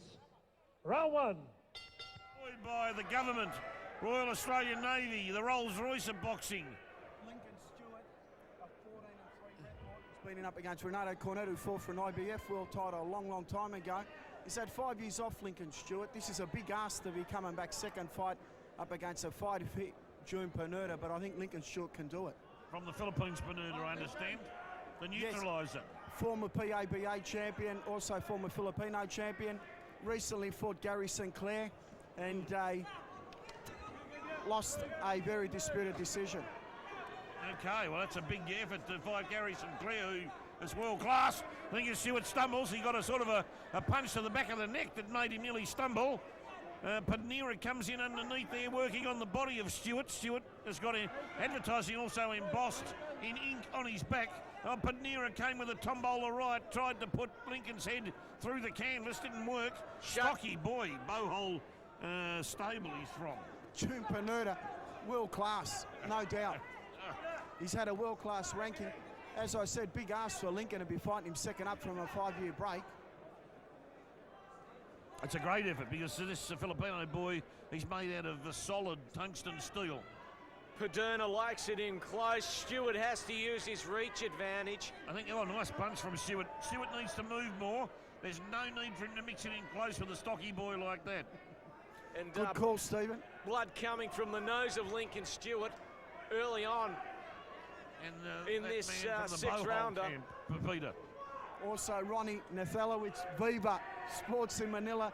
We're putting this on his Channel 13 boxing show. So, been nice right hand there by Paderna. Hit the people mark. will probably like what they're seeing at the moment. No doubt. Lincoln Stewart must get away from those ropes as Paderna drops in some heavy body shots. Stewart now got the gloves up. In a bit of trouble here. Paderna is fighting hard. Stewart comes back with a nice right. Lincoln Stewart firing back. Lincoln needs to come back here because Paderna has dropped some heavy artillery into him. Again, a clubbing right hand from Stewart just misses Paderna as he cops one on the jaw, Paderna.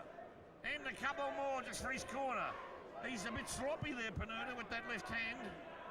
A little bit sloppy. Ignatius splits them. It was a tremendous exchange of punches by Paderna. Left and right rips to the body of Lincoln Stewart, but Stewart somehow got out of that corner, extricated himself, and now both combatants in centre ring. A lot of difference in body physique here between these two lads.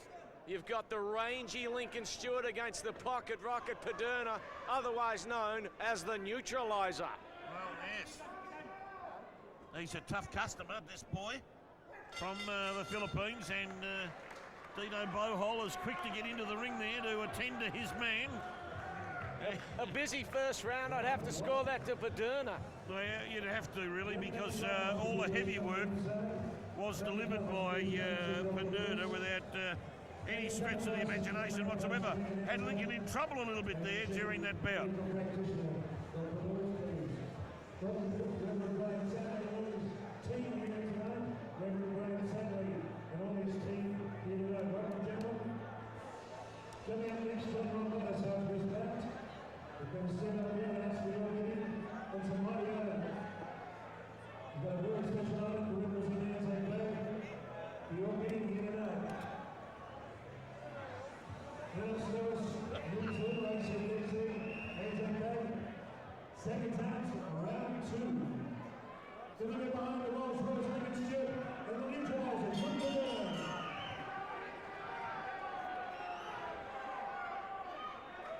Okay, more than likely, unofficially, 10-9 to Paderna for that first round. Lincoln Stewart must respond here. It's going to be hard. This boy from the Bowhole camp has been in the ring with Gary Sinclair recently. That's a big nice sign. left hand there by Lincoln Stewart. Hit the I mark. don't know whether there's much power behind it, though, Troy. Oh, it rocked the head of Paderna. Okay. I'll bow to your vision there. Yeah, that was a wake-up call for Paderna. Keep your hands up, son. Nice body punching there by Paderna. Stewart trying to mix it in a bit close. I think Lincoln, you would expect him more to try and box outside, follow what Luke Moloney did in the last fight, and try and stay away from the stocky Filipino. Lincoln Stewart to date, he's taken more body punches than Al McPherson. Oh, nice left lead there by Lincoln Stewart. I thought you were about to say Paris Hilton for a minute. There. Let's not go there, ladies and gentlemen. What a tremendous fight we have on our hands here. Oh, Lincoln a bit of trouble with the mouth guard there. Yep. Blood streaming from the proboscis of Lincoln Stewart. Yeah, I saw some blood there and I wasn't too sure from whence that was coming. He's a powerful puncher, Paderna. He's very powerful. You know when he lands, yeah. When he does land, Pete, you feel it. Lincoln Stewart's in a bit of trouble here from Paderna, who's getting too many easy body shots on the ropes on Stewart. This is going to be a tough fight for Lincoln. It already is. He's using the Neil Armstrong strategy, Paderna. You'll know when he lands. Oh. Ground control to Major Tom, Troy. Houston, we have a problem. And that nothing more than a trickle of blood from the nostril of Stewart. I don't think that's a problem. What is the problem are the body shots he takes from Paderna when they get in close. Lincoln's peppering jabs, but no power. Lincoln, he's starting to fight. Peter Maniata screaming at Stewart about what's happening with Paderna. He's fighting, Lincoln, trust me.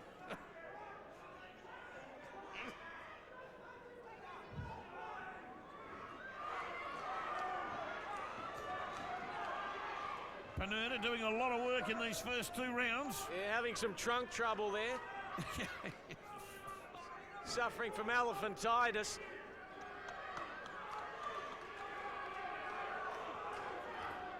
It appears to me, Troy, that perhaps his apparatus hasn't been properly fitted beforehand. The chant of Lincoln goes up. This capacity crowd at the Malvern Town Hall, they're on their feet as Paderna backs Lincoln Stewart into the corner. Punishing body shot into Stewart. He'll just score that round too, Steve.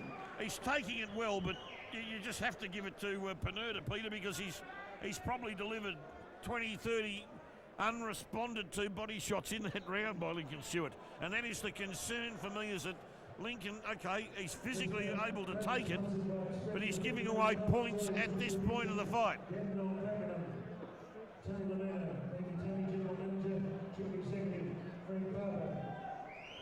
It is a concern, gentlemen, that he did. A major concern, Stephen. Yeah, it is a major concern because of the points ratio after 2 rounds, Pete.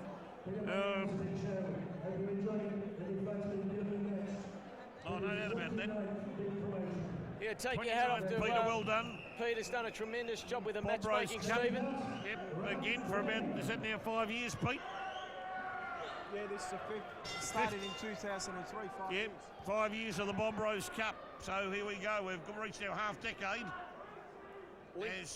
Lincoln Stewart needs to regroup here. He just needs to, I think, jab and move. Yep, stick and jab. Needs to find his range. He's got to stay away from Paderna's body work. Because that nice jabs now from Stewart. Yep. Classical boxing from Lincoln Stewart. I think Stewart's starting to find his range now and work Paderna out. Yeah, he needs to do that, but he's got to hurt Paderna. He's got to slow him up by some leather, Peter, some leather punishment. You're an aggressive type of bloke. Oh, big right hand there by Lincoln Stewart. Stephen, that'd be enough. Yeah, no doubt about that. We need to slow the boy up from, he's the best man I've seen from the Dino Bohol camp, Peter. Yeah, this Paderna. Yes, mate, he just lost to Gary Sinclair, who's a world champion recently on a Foxtel show. We saw that. Yeah. So he comes here with big credentials. Massive credentials from the boy from Manila, and he's still got the trunks. Lovely part of the world. All the people out at Angeles City and Auckland in resort, Stephen. Yeah. A fantastic part of the world. No, I'll have to think about visiting there one day. You won't come back, Stephen. Oh, that's a big call. We might have to take our commentary team to that lovely place they call the Philippines. No doubt about that. And we'll get to lie on the beach for 2 days afterwards. No doubt these two combatants would like to be lying on a beach somewhere because they're taking plenty of punishment. Paderna still seems to be moving forward here. Oh, nice left right hand. That nearly came down on the scot of Stewart, but just missed. And more buddy punches rained upon the torso of Stewart by Paderna. Paderna going low there. Oh, punch to the hip. The referee should have warned him for that because it is under the rope line, the belly line. Oh, uppercut from Paderna was wicked but didn't strike.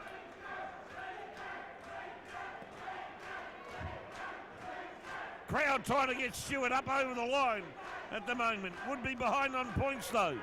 I think Lincoln's winning this round though, guys. Yeah, he's doing some good work here. There's no doubt about that. He's landing the jabs. He's scoring this round. Yep, he's doing a good job here, Lincoln. There's no doubt about that. No one to take that away from him. Although the claret is flowing freely at the moment from the nose of Lincoln Stewart. But Paderna. What was he trying to do there? He was trying to bury Lincoln Stewart into the canvas and shovel him through to Sandringham, through the ring with no stopping. Paderna, of course, had that war with Heath Ellis too, a draw. A disputed draw. Now they touch gloves. He's a stocky, tough Filipino, this lad. He definitely is. What do you think, Troy, of that round? It's pretty close. Well, Peter Maniatis nominated it. Maybe Stewart by a whisker. Definitely a better round there from Lincoln Stewart. He was sticking and jabbing. Get back in the ball game, Stephen. Yeah, I'll go by your expertise. I thought it was close to even, but he did get a lot of nice jabs in, Pete. Paderna, though, still with a lot of body shots that the judges will look at favourably. Well, he is the neutraliser. He's neutralising that mid-range torso of Stewart at the moment, Troy, from that point of view. We've got the Rolls-Royce versus the Maserati at the moment. Gee.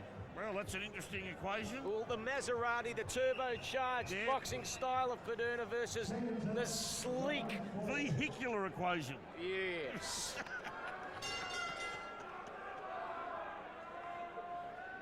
Touch and gloves here now for round 4. Now that is good sportsmanship, Stephen. Good to see. Oh, excellent. No one doubting that here amongst these boys here tonight. All of them, in fact, have been excellent. Paderna again.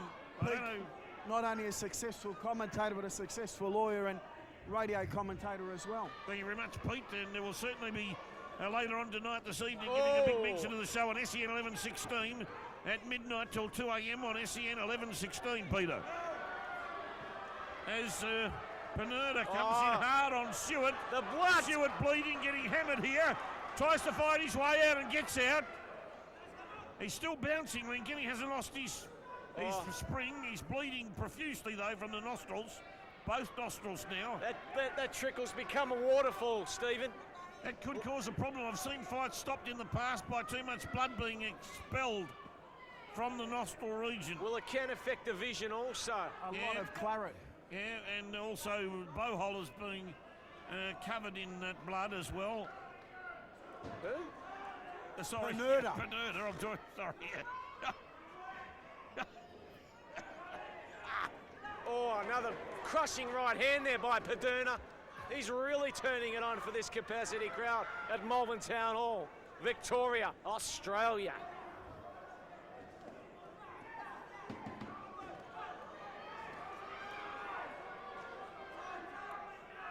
Oh, Paderna again there has delivered some pretty good body stuff. Lincoln now, gee whiz, he's lost a lot of blood. In fact, he's actually spitting that blood out now as well. I don't know what Paderna does back at home, but he should be a panel beater because his body work has been impeccable. Oh, I don't know about that.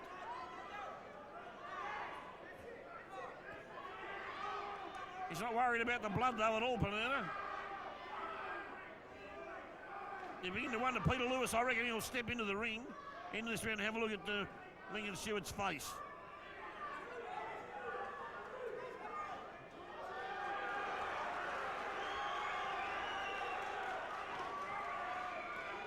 Oh, clubbing left hand from Paderna. Rocked Stewart. Stewart, he could be getting hurt here, Lincoln. I'm not sure, but he doesn't look too flash.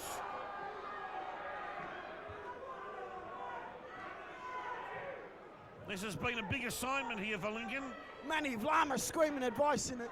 His stablemate.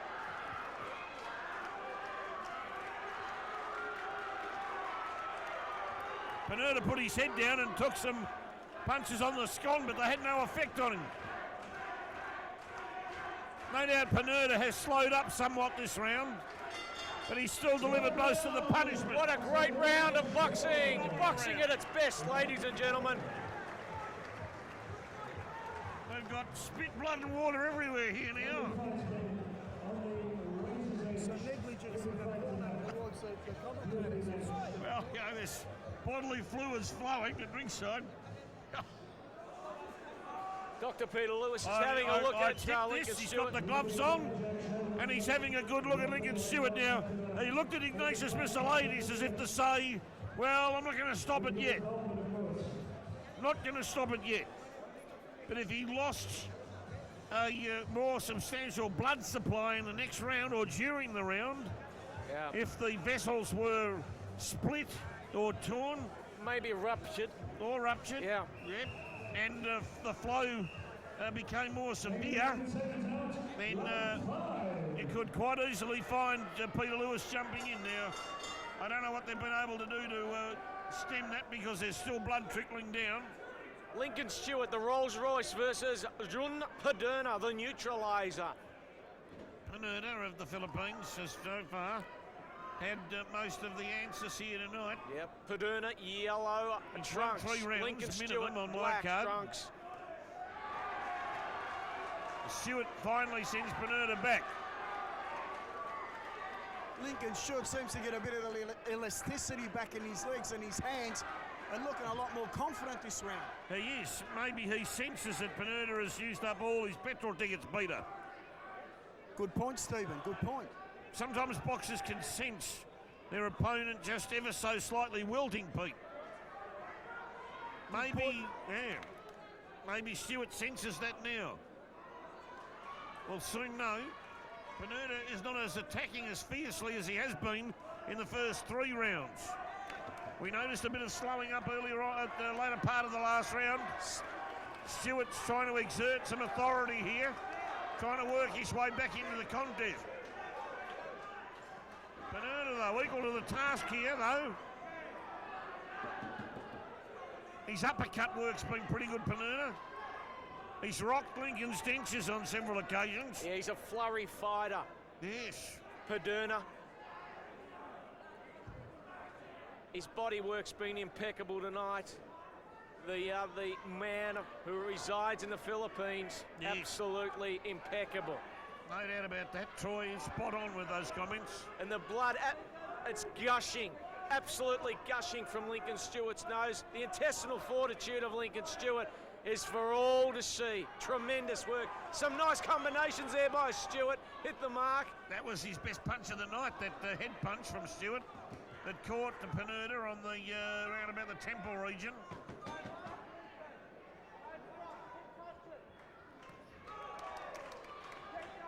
He's a tough boy, Paderna. He's got a head like a gas stove. Lincoln Stewart has taken some big shots tonight, and he has weathered them. And a big left hand there by Paderna again.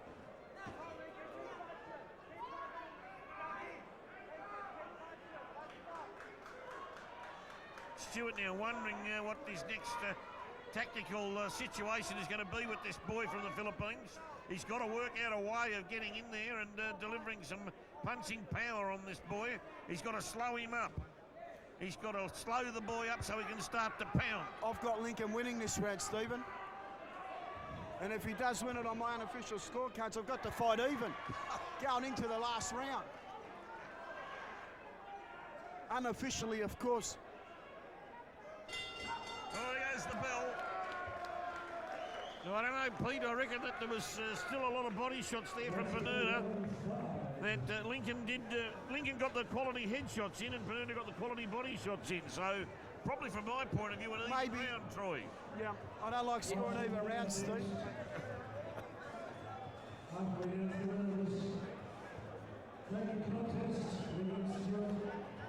I must say, Stephen, it's been some of the best boxing I've seen for at least 5 years. Tonight's card, it's been superlative. Peter Bernard Barber over there from the board. Yep, Bernard Barber, a highly respected lawyer, family man, and good all-round guy, heavyweight boxer himself. Recently photographed in the Herald Sun as one of the prominent lawyers around town, promoting the sport of boxing in the newspaper in his legal clothes with a pair of boxing gloves on. Excellent publicity for the sport, Pete, to see a lawyer doing that. Great, and you're one of the leading lawyers yourself, Stephen Peake, famous lawyer in Victoria. Massive support on SEN 1116 for boxing. Here it is, ladies and gentlemen, the money round. Manny Artist Promotions, of all promoters in Victoria, Manny Artist Promotions at the forefront of SEN 1116. As Paderna comes in with the right hand, Lincoln Stewart's got a massive mouse forming underneath his right eye. Boys. I think he could even have a broken nose. Yeah, well, I tipped the broken nose, well, not so much broken, but as if there was torn or ruptured tendons in the nostrils, vessels. Who knows? It could be broken too. There's some swelling on the bridge, and that's normally a sign of a fracture. He has unloaded some enormous headshots. Has John Paderna. He is a massive of his size. He can do a lot of damage. There's no doubt about that. And he must feel like a block of granite every time Lincoln Stewart hits that head.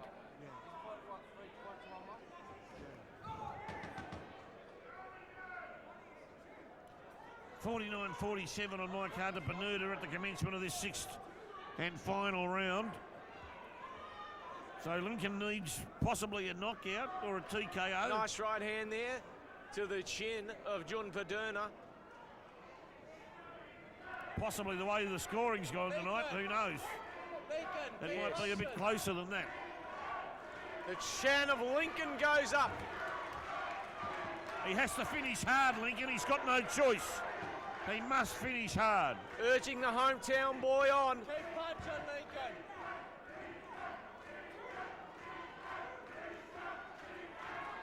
Nice scoring punches there by Lincoln Stewart, the left jabs. Crowd going ballistic over there in the corner. The way this fight's been boxed, both boys have shown tremendous stamina. Oh, enormous effort. Lincoln Stewart has really been enormous here tonight in taking on a fighter of this calibre as well, you know. He's a good boy, this Filipino. Just fought Gary Sinclair. He's the best man I've seen from the Philippines for a long time.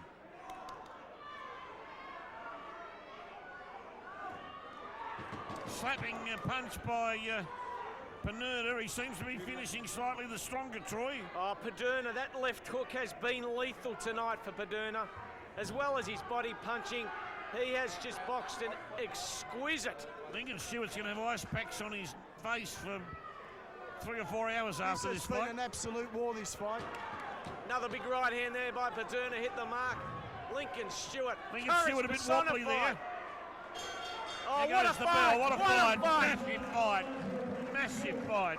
Massive fight. This has been a phenomenal card all night, this. All the way through, we've seen top quality stuff, boxing, from the word go.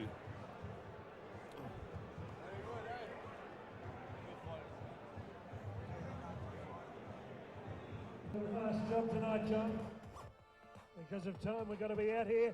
Anzac Day tomorrow, we can't be here past midnight.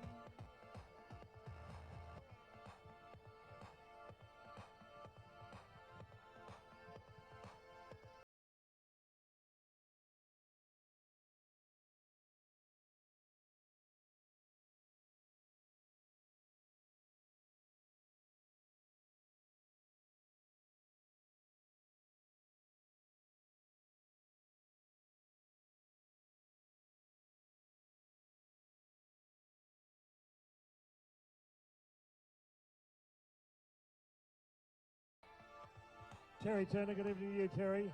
Terry Jackson.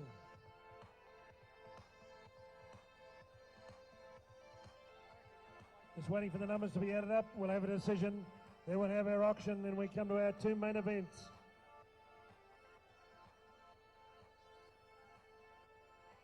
Grab a drink, grab something to eat.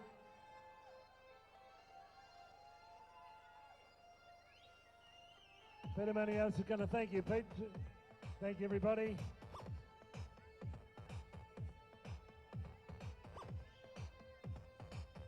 Thank you, Bernard. Both fighters come to centre ring. We have a unanimous decision.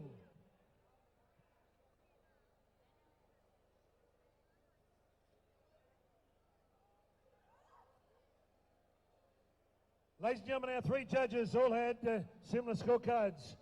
Malcolm Milner, 59-55. Matt Roper's 59-56. Andrew Campbell, also 59-55. All for your winner, unanimous points, blue corner, the neutralizer, John Paderna. Good Lincoln, bad luck there, Lincoln. Lincoln Stewart and John Paderna.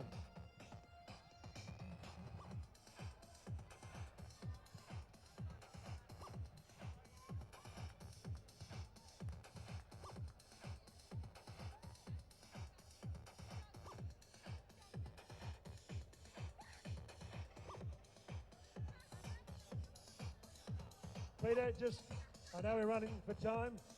Pete, just thank a few people tonight. First, I'd like to thank everyone for turning up and their support. I'd like to thank Express Refrigerated, Frankie Barber and all the boys for their support. They've been fantastic. Also, I'd like to thank Mick Hargraves, Boxing Fit Gym, and Selena Hargraves are doing a great job. I hope we're going to do the Boxing Fit Cup here June 27. And I'm planning to put on a couple of big fights like tonight. Also, I'd like to thank Elite Cranes, Big Mick Gatto, and Matt Thomas for their support. They've been great blokes all the way through. And just everyone for turning up. If I've missed anyone, sorry, but we've got to move on tonight pretty quick. Okay, John, it's in your hands. Three lovely ladies and yourself. As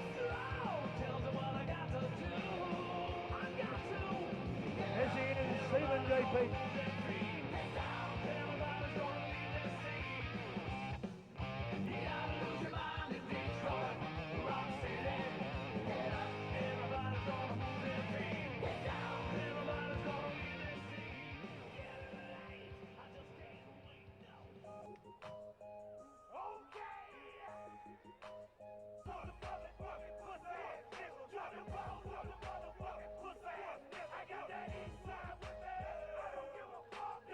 Thank you, Damien.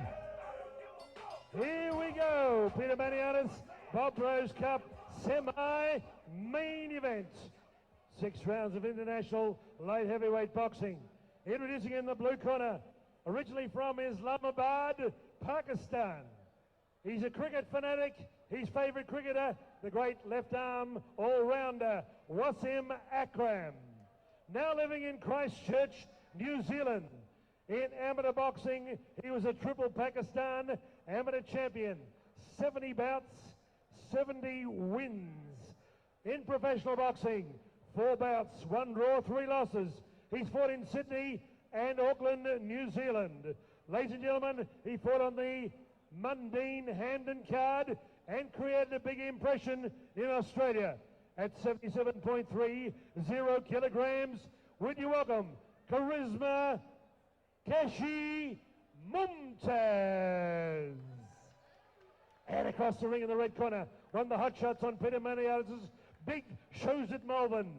Part of Tarneet's Team Destruction, Dave Haggerty, Andrew Woodham. Ladies and gentlemen, he is the OBA South Pacific and Victorian super middleweight champion. 16 fights, 12 wins, 9 inside the distance. At 79 kilograms, even. Black trunks with a touch of red and white. He's blazing. 2 guns, John Walker.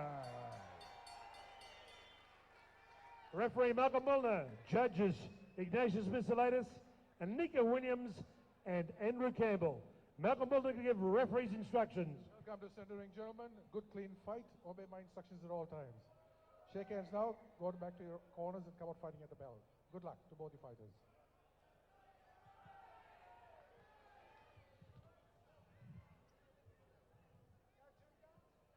Two guns and Mumtaz.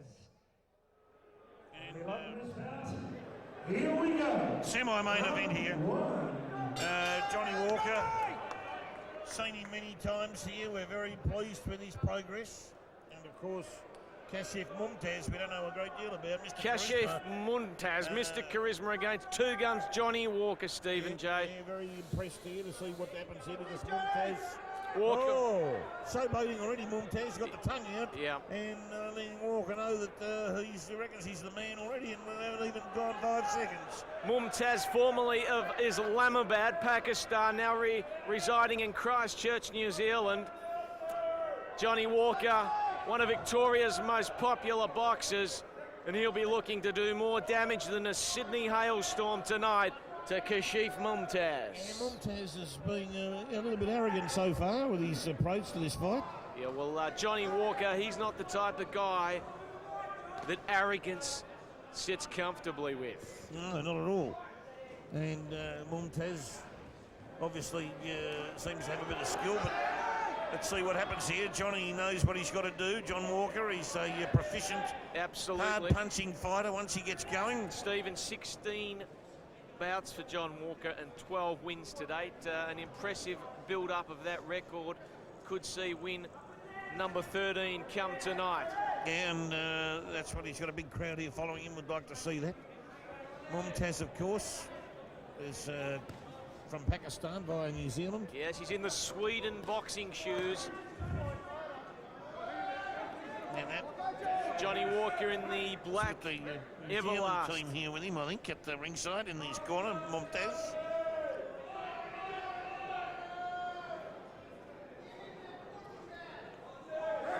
Whoa! Oh, Mumtaz there going to canvas. You don't mind, the WWF comes to Malvern Town Hall.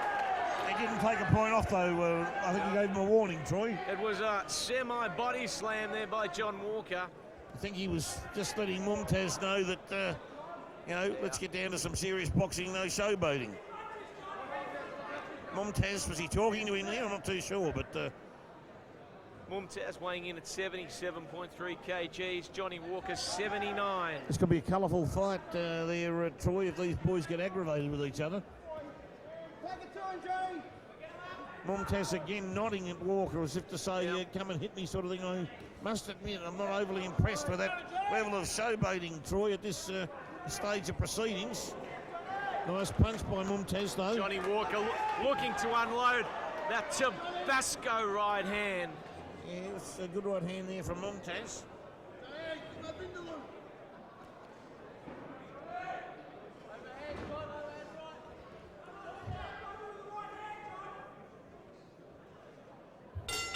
Into the first round. Whoa! And the boys bumped. They're walking back to their corners there. There's been a lot of after-round activity happening tonight, hasn't there, Stephen, in all of the bouts? Yes.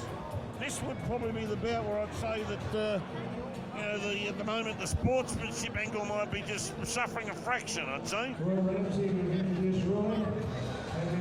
I just don't know whether at the first round of a semi-main event you need to showboat before proceedings really get underway.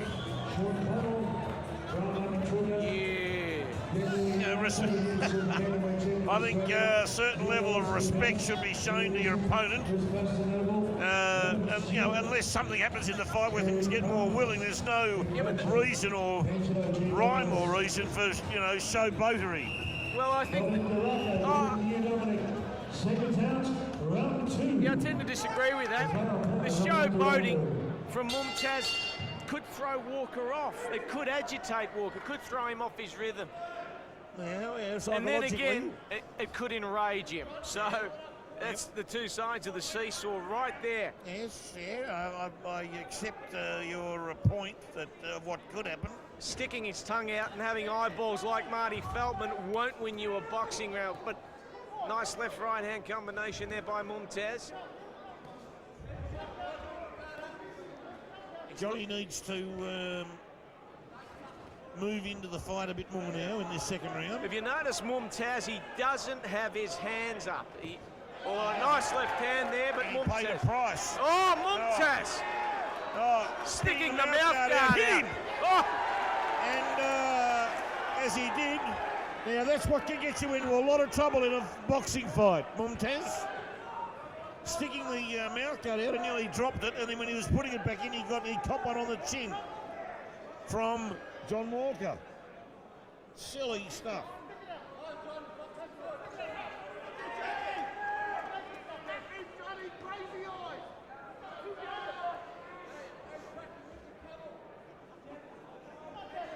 We certainly don't need any of those sort of remarks from the audience of a racist nature either, Troy.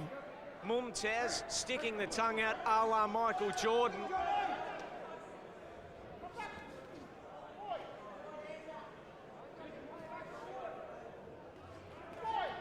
Nice right hand from Mumtaz on Walker.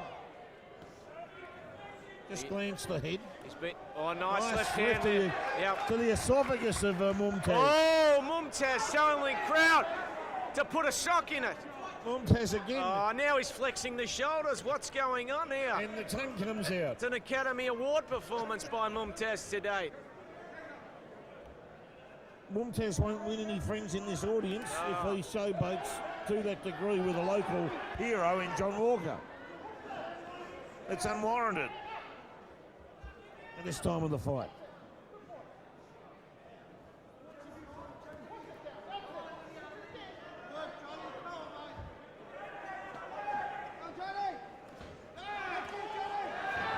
And John Walker now moves in, grapples with Mumtaz. A couple of nice shots coming in, and now Mumtaz leaning all over John into the Walker corner. Dave Hegarty having words there with Walker, talking to him with his back turned to him.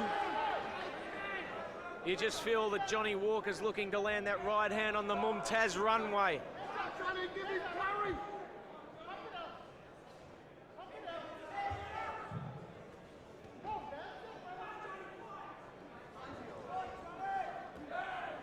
Mumtaz is very confident in his own skills here, Troy. Very, very confident.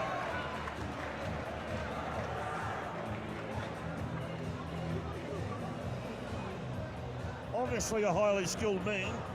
I don't know anything about him, much about him at all. And Big Darcy, first strikes winner, also apologies tonight. But they'll be here. And the one goes back now.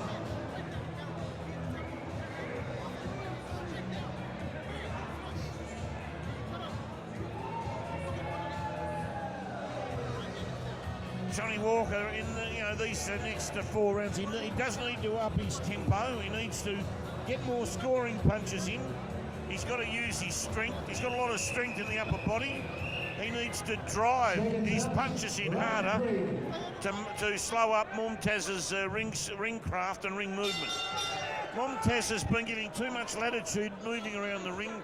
Johnny's got to cut the corners off so that he can exert some authority and exert some punching power. He's got the power. He's got to have confidence in that power and deliver it to this bloke, because he could hurt this bloke. If you could really hit him hard, he could do some damage.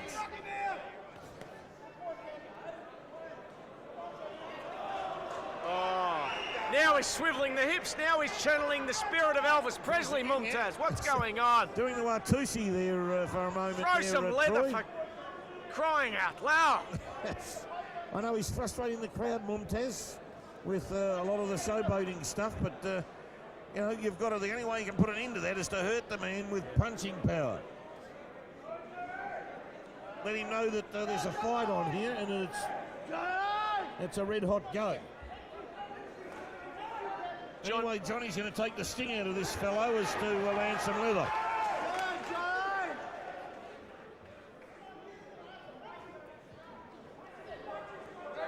Mumtaz came in, the knee went up a fraction there, and Walker pushes him off.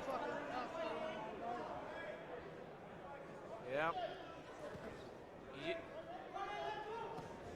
Right hand by Mumtaz, caught Walker, and again, the combination of punches. Again, Walker was unable to. Mumtaz grappling and talking to Walker too while they were grappling. Balder having words to Mumtaz. What an awkward boxer Mumtaz is for Walker. I don't think he would have experienced this in his career, John Walker, the taunts from his opponent. No, he wouldn't have. I wouldn't think so.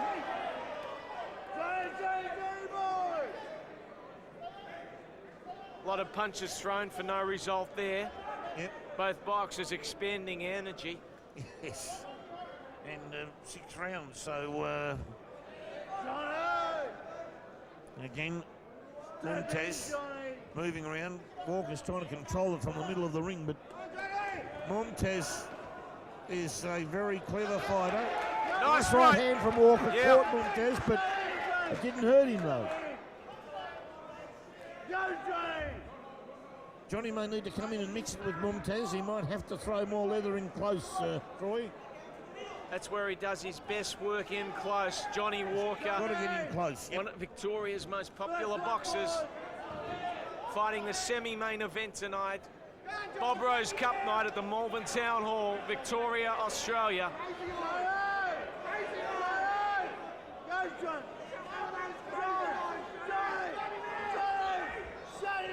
Mumtaz, this isn't the place for shoulder shrugs. Go to a gymnasium.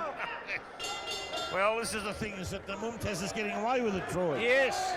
He's getting away with showboating because Johnny Walker has been unable to hurt him so far in this fight. And it's proving to be a very difficult situation for John Walker, Troy. Very difficult. Absolutely. Very hard to find a rhythm at the moment. It is. Sometimes I think that you've got to throw a bit of caution to the wind. You've got to know whether or not a showboater has got punching power and whether or not he's got, you know, the courage required to move in close, wear a couple of shots and try and hurt him. Yeah. Try and take the sting out of him. And with the arsenal of punches that John Walker has, maybe it's time to step up the pace. Yeah, He's been patient to date. Round 4 could be the time to make a move on Kashif Mumtaz. Yes, no doubt. And possibly might be just waiting a bit longer. I know it's 6 rounds, but you'd expect Johnny would have the aerobic capacity to go the distance without any difficulty. Mumtaz worries me with he's always got his hands down. Walker just needs to find a chink in that armoury. It's a sign of an overconfident fighter who can showboat and leave the gloves down. He's obviously fairly confident he can move laterally away from Walker's punches. Well, he's only one punch away from oblivion. Big left hand there by Walker. Loving left hand. It was a nice shot, but it didn't hurt him, though. That's the trouble. Nice punch, though. It woke him up, let's put it that way. Yes.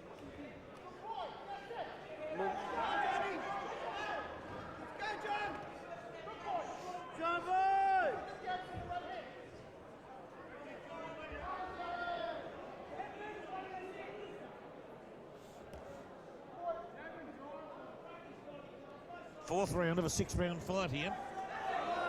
Walker throws the right. Crazily jaw of Mumtaz. In front, Johnny, in front, in front! In front!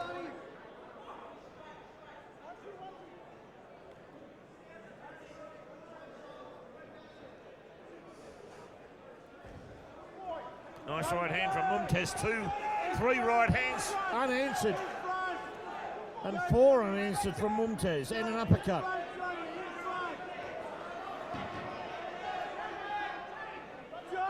Mumtaz has been allowed just too much latitude here, Troy. Yes, you're absolutely right, Stephen. Johnny Walker, he needs to step the pace up. Mumtaz dictating terms at the moment. He needs to engage him more. You've got to engage a fighter like this. You've got to step up to him and you've got to engage him in a punching situation. I would tend to think. That's better, to move in, block him and try and get body shots in. And if it's got to become a street brawl, it's got to become a street brawl.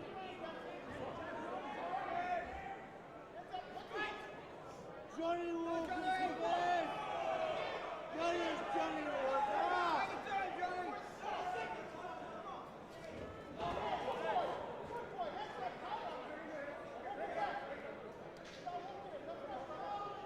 I've got to say, for all of Mumtaz's histrionics so far to date, he hasn't boxed a bad fight. Well, I've got him winning every round so far, Troy, and that's how it is. And he's winning this round too because he's just had too many scoring punches come in on John. And he goes the bell. Round 4, we've got Paul the Dragon Lee. One of our great fighters and a very fine young man. Paul the Dragon Lee, good to see you here, Paul. Just down the road from Melbourne Martial Arts Centre. Paul the Dragon Lee is got a big heart, fought in Sydney and Melbourne, and also combined studies with his boxing, kickboxing.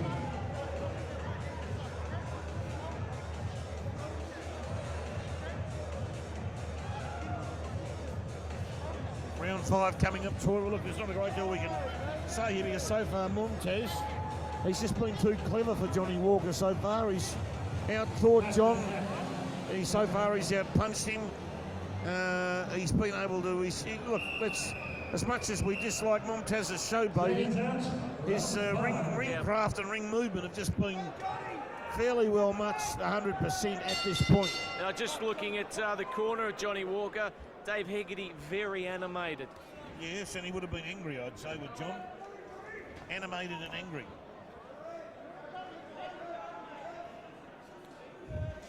Johnny will have to this round. He's got 2 rounds to engage Mumtaz. If you've got to turn it into a street brawl, I know that people may not like that, but if it's got to take place, let it happen.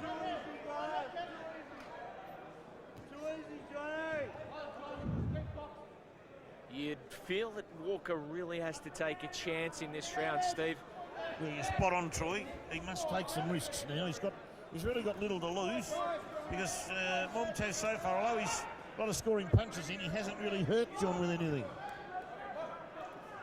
So, Mumtaz may not have, he may not have, we don't know, we may not have a knockout type punch. So, let's take a bit of a risk and let's go in close, give him some body shots and try him out.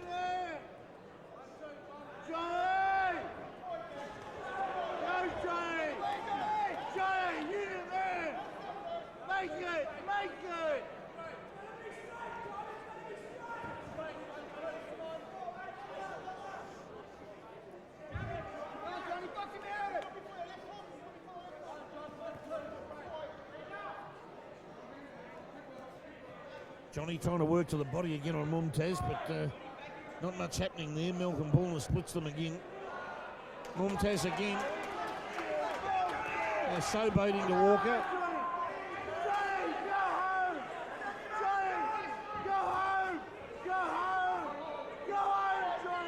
Some of the Walker crowd here, Troy, who started off barracking for Walker, turning on their man, which is most unsportsmanlike of them.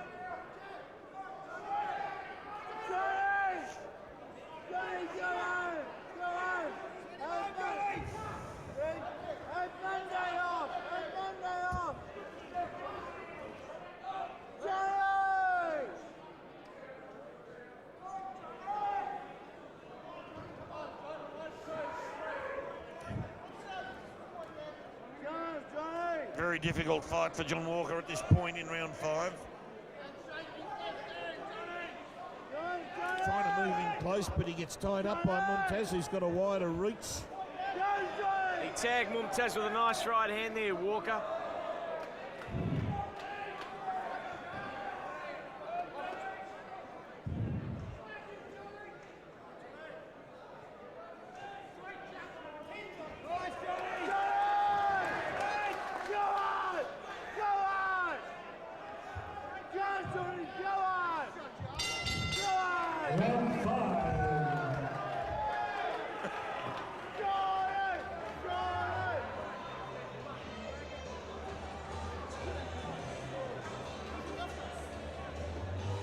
Some of the crowd becoming restless and disorientated, Troy. Agitated, antagonised, you name it. It's been an awkward fight, hasn't it, today? Very much so for John. We've seen a lot of John. This fight, this particular fighter has been very difficult for John to try and work out tactically. Look, it's up to his trainer about what happens, but tactically I would have had John coming in a bit harder. and trying to take this man on. Fair enough, John hasn't got this bloke's skills, but take him on, front on, a la a Jake LaMotta v Sugar Ray Robinson, you know? And that sort of style, and take him on front on. Well, just maybe these theatrical tactics have unsettled John Walker tonight. Well, they could have, very much so. Some of his fans aren't helping proceedings at all by being abusive towards John. Let's worry about what's happening in the ring at this moment, and this is where the money is cashed in. Yes, round 6.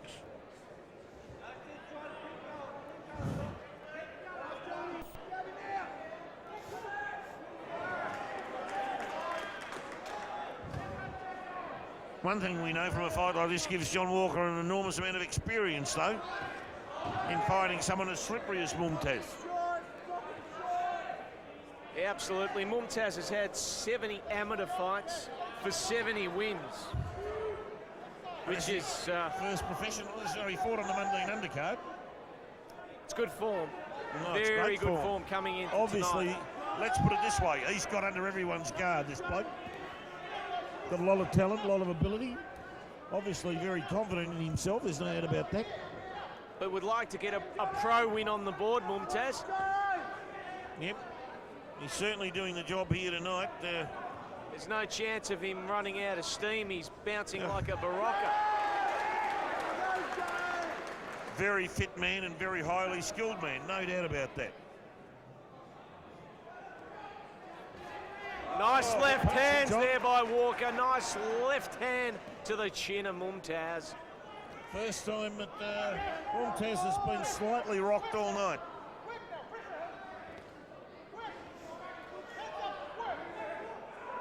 First time we've heard Mumtaz's corner calling for him to work harder, and which is interesting.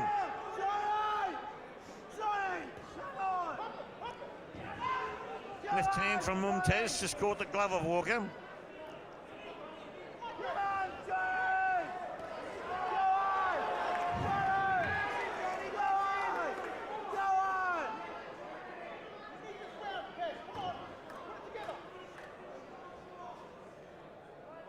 Johnny Walker, he's trying to do everything possible here to try and make a go of this last round.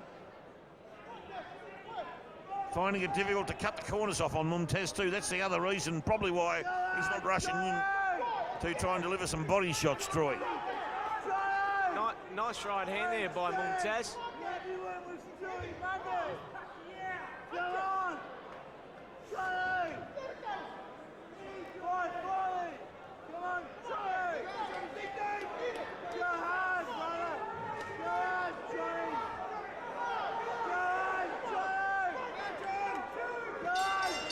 And that's it. That's all around the world. Big round of applause there for Kashif, Mumtaz, and two John Walker. What happened to the flash? And then we're going to put our fighters in for the Buffalo scrap. Time is tight.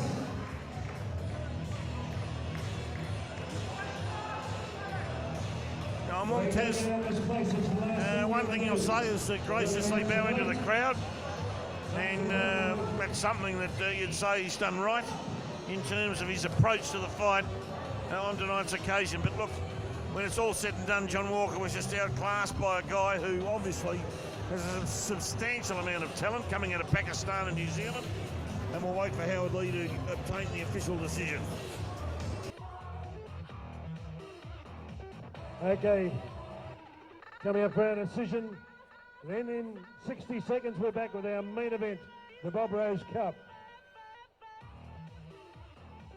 Thank you, Noel. Put your hands together as both fighters come to center ring for the decision.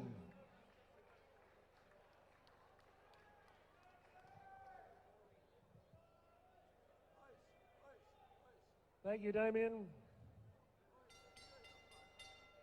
After 6 rounds of boxing, we have a unanimous decision. Judge Ignatius Miselitis, 59-55. Anika Williams, also 59-55. Final card, Andrew Campbell, 60-54. Your winner, unanimous points, red corner, Two Guns, John Walker.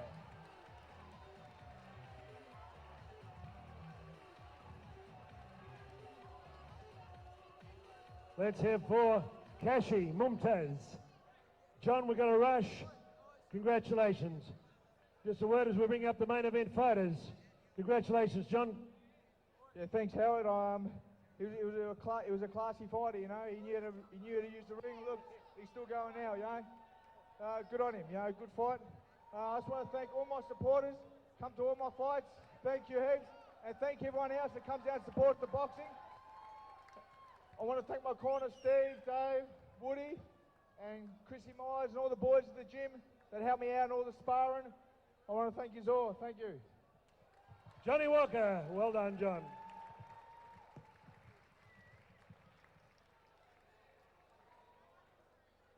We're a bit like they are in Thailand. One fighter gets out the ring, the next one gets in. Okay, Emmett, a bit of music, and we're coming up with our Bob Rose Cup. Renee King and Frank Barber will come on down. Good evening to you, Renee. The Pies or the Bombers tomorrow? 2 clubs you've been with? 3 points. Which one?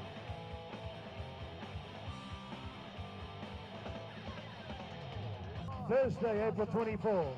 We remember those who sacrificed their lives to make Australia a great democracy, the best country in the world. We remember them tomorrow, Anzac Day. We remember Bob Rose, the great Collingwood coach, premiership player and boxer tonight. To Swan Street, Stephen J. Peake rushing off at 1 minute to 12. Racing in the Gladiators of Sport. Troy can rest, Troy Zantuck, because he's not on air till Tuesday morning. Bob Rose Cup Victorian Super Welterweight Championship. Here we go. Great Pete, what a colossal show tonight. Congratulations. Good night, proud of everyone here tonight. It's been a great night for Victorian boxing. We're back on top. Well done, Pete. Thank you, Damien. 8 rounds of boxing, the Bob Rose Cup in association with the Victorian Super Welterweight Championship. Introducing in the blue corner from Altona, Melbourne's West, James Rosler, his main coach in the corner from Team Ultimate. 25 years of age in kickboxing, 22 bouts, 17 wins, 2 draws. In pro boxing, 4 bouts, 2 wins, 1 draw. Stepping up to the big league of pro boxing, 68.5, 0 kilograms, black with a touch of white and red. They call him the Berserker, Tim Hateley. And in the red corner, the legendary Bobby Scrivano, former world-ranked flyweight. Terry Jackson assisting from Carlton North, the lead set. 16 professional fights, 13 wins, 1 draw at 68.20 kilograms, ranked by World of Boxing number 6 in Australia. He's a former welterweight champion of our nation, wearing grey trunks with red, the man, Shannon McMahon. Malcolm Boulder to give referees instructions. Main event time, 11:15 on a Thursday night. Welcome to centering, gentlemen. Let's have a good, clean fight. Shake hands now. Come on, fighting at the bell. Good luck to both the fighters. Tight Kapetanios memory. Here we go. We're going to run. We're going to run, but you can't hide. Are you ready to rock? Are you ready to box? Well, Troy, we come to the big one here. Shannon McMahon, he's in the red corner. The Bob Rose Cup Thank you. and Victorian Super Welterweight title at stake. Shannon the Man McMahon versus Tim the Bazooka Hateley. Yep, Shannon McMahon at the moment prowling the ring, just waiting for proceedings to start. Shannon is wearing the grey silver trunks with red trim and red waistband, and also some advertising embossed on those trunks in white. Yes, Coffex, coffee. it looks like, by the look of it. And Tim Hateley in the All Connections plumbing shorts. Yes, he's wearing all black trunks with embossed advertising on front and back. Tim Hateley coming out of a massive kickboxing career, and he's had 2 professional fights for a win and a loss, I believe. And of course you've got Shannon McMahon, who's just been fantastic in the Australian boxing scene now for some length of time, former national champion. A real crowd favourite is Shannon McMahon. Shannon now using the ring as he does, bouncing around. And Tim Hateley coming in on Shannon on the ropes. Be a little bit more difficult for Hateley. He's coming from kickboxing, so it's a big change for him. He's come out aggressively, Hateley. McMahon on the ropes. He's come in aggressively, but that's the style of a kickboxer, to fight always aggressively. Must be hard to switch sports. They are two completely different sports. Hateley now bouncing in the ring. Kickboxers always have a habit of starting at 100 miles an hour. Shannon will have to be just careful of Hateley in these first couple of rounds. Hateley's got that kickboxer bounce, hasn't he, with his feet? Oh, yeah, he's just dying to use those legs. Yeah, it's very distinguishable, isn't it? Very much so. Dying to use the legs. Nice left and right there by Shannon McMahon. Nice combination. Can always cause you a bit of problems there.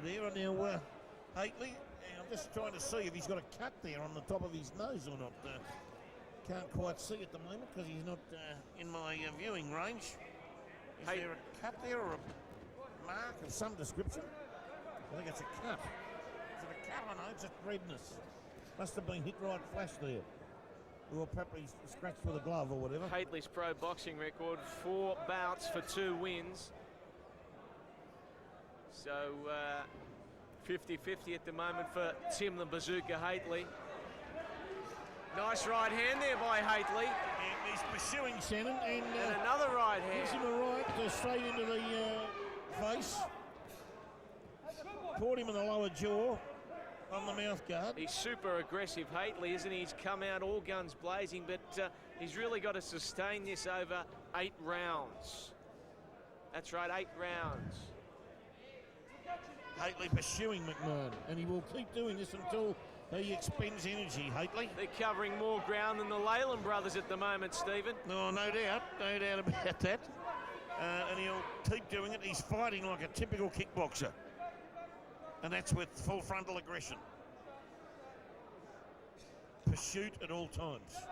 No backward steps and total attack. Yeah, now the nose of Tim Hateley well, I thought bloodied. Yeah, well, I tipped that about half a minute ago. I said there was a mark there. Yep. And possibly some blood, and now it's opened up. It's a cut on the bridge of the nose, I think, of all places. But that'll cause him no problem. How did you see that round, Stephen? Look, I saw it possibly. Now, this is going to be interesting. Shannon was fairly solid, but Hateley got in, was the attacking fighter and got shots in. But there's no doubt Shannon's caught him there with a couple of nice shots in the facial region as well, which has caused that bit of damage. He's been accurate. It's just been a bit harder to see, so...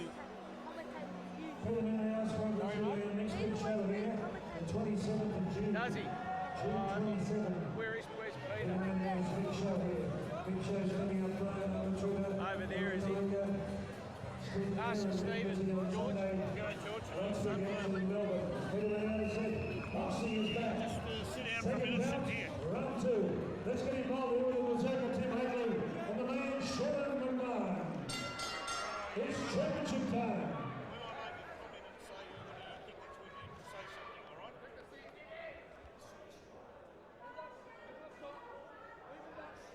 McMahon now is just being very wary of Hateley.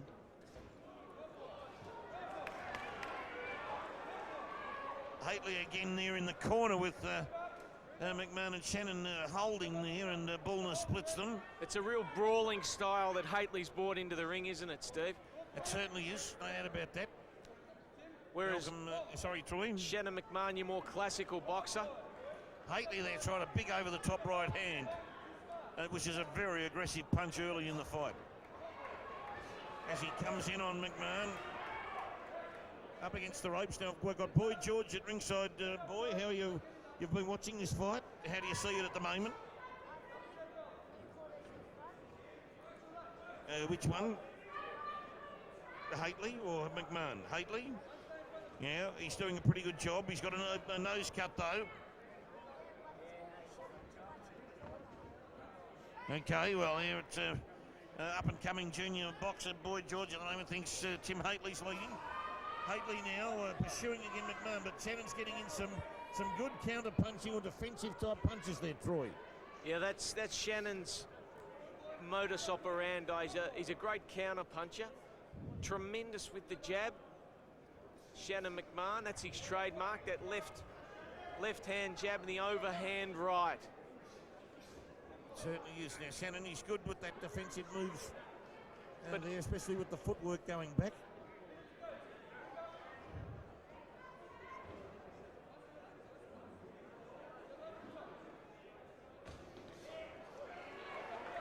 Nice work from Shannon McMahon there, boy. Did you like some of those manoeuvres? Very good. Yeah, certainly has. A good jab, Boy George tells us there. From Shannon McMahon. Tim Hateley bouncing around. Yeah, nice right hand there by Shannon McMahon, found its mark. Very accurate punch that from McMahon. That mark being the jaw of Tim the Bazooka Hateley. Hateley, a nice left hand there. He's been impressive to date, Hateley. He has so far. Early days yet, but I like what I've seen so far. Oh! Shannon wore some leather there from Hateley on the nostril.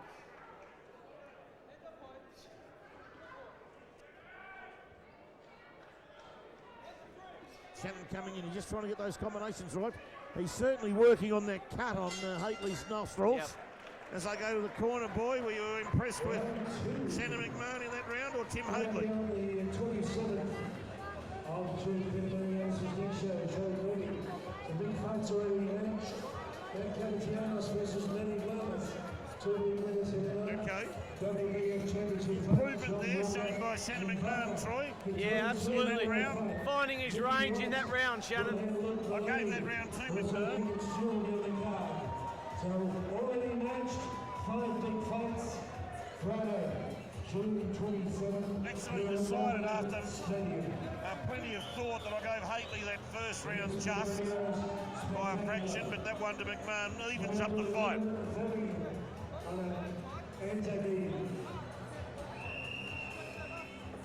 Seconds out, round 3. Round 3 coming up. Between McMahon and Hateley, boy. This is for the Bob Rose Cup. It's a big fight here. Yep. Victorian Super Welterweight Championship title. So high stakes game. Oh, there's everything here. There'll be the Bob Rose Cup as well as the title belt going to the winner. So there's massive stakes here for the winning fighter. Shannon's trying to move away from Hateley there. Hateley then cuts off Shannon's moving area again. Hateley became a fly at a barbecue. He just wouldn't go away. Yes, that's correct, Troy. He knows how to cut off space, Hateley. He's very adept at that manoeuvre. Shannon's aware of it, though. And he varies his movements to compensate for what Hateley is attempting to do here. McMahon would definitely be zeroing in on that cut that Hateley has acquired. Trying to spill. Hateley appears maybe, you think, slowing up a little bit from round 1? No, he come out like a bull at a gate.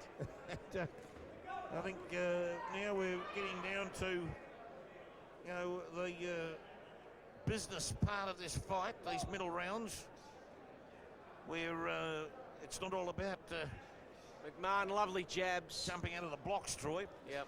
It's about sustaining effort. Boy, how are you seeing this round as we speak?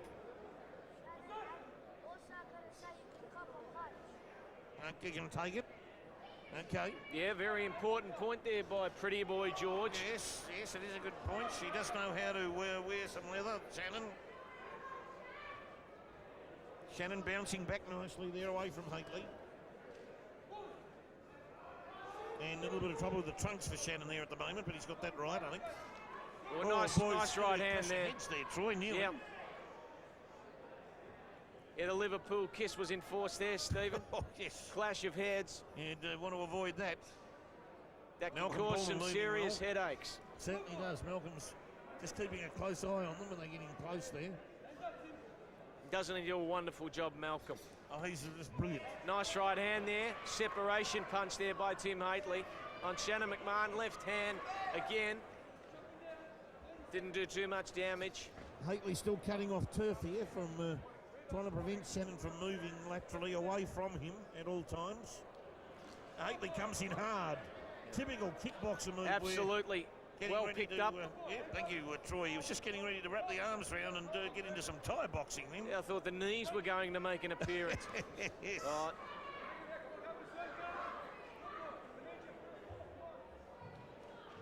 Johnny Skeeter in the corner over here as well for Tim Hateley. And as we know, Johnny Skeeter, a legend in kickboxing circles.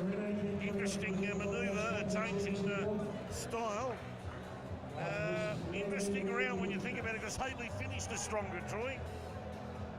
Yeah, I'd probably give that round to McMahon. I thought he was impressive early. Tim Hateley come home at the end of that round, but McMahon just did enough. Shannon probably landed a slightly better quality leather, so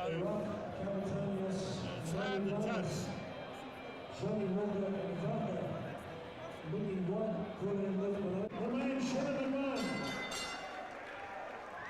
Okay, round 4 of this Bob Rose Cup Victorian Super Welterweight title fight here at Malvern Town Hall for Manny Promotions. What a night it's been. Shannon copped some punches there from Hateley, and now grabbing Hateley's arm, and he moves away. Adjusts his trunks as Hateley now repositions himself in ring centre. It was a case of he ambushed Shannon McMahon, then he come out of the blocks like Linford Christie did Tim Hateley. In the mid-90s.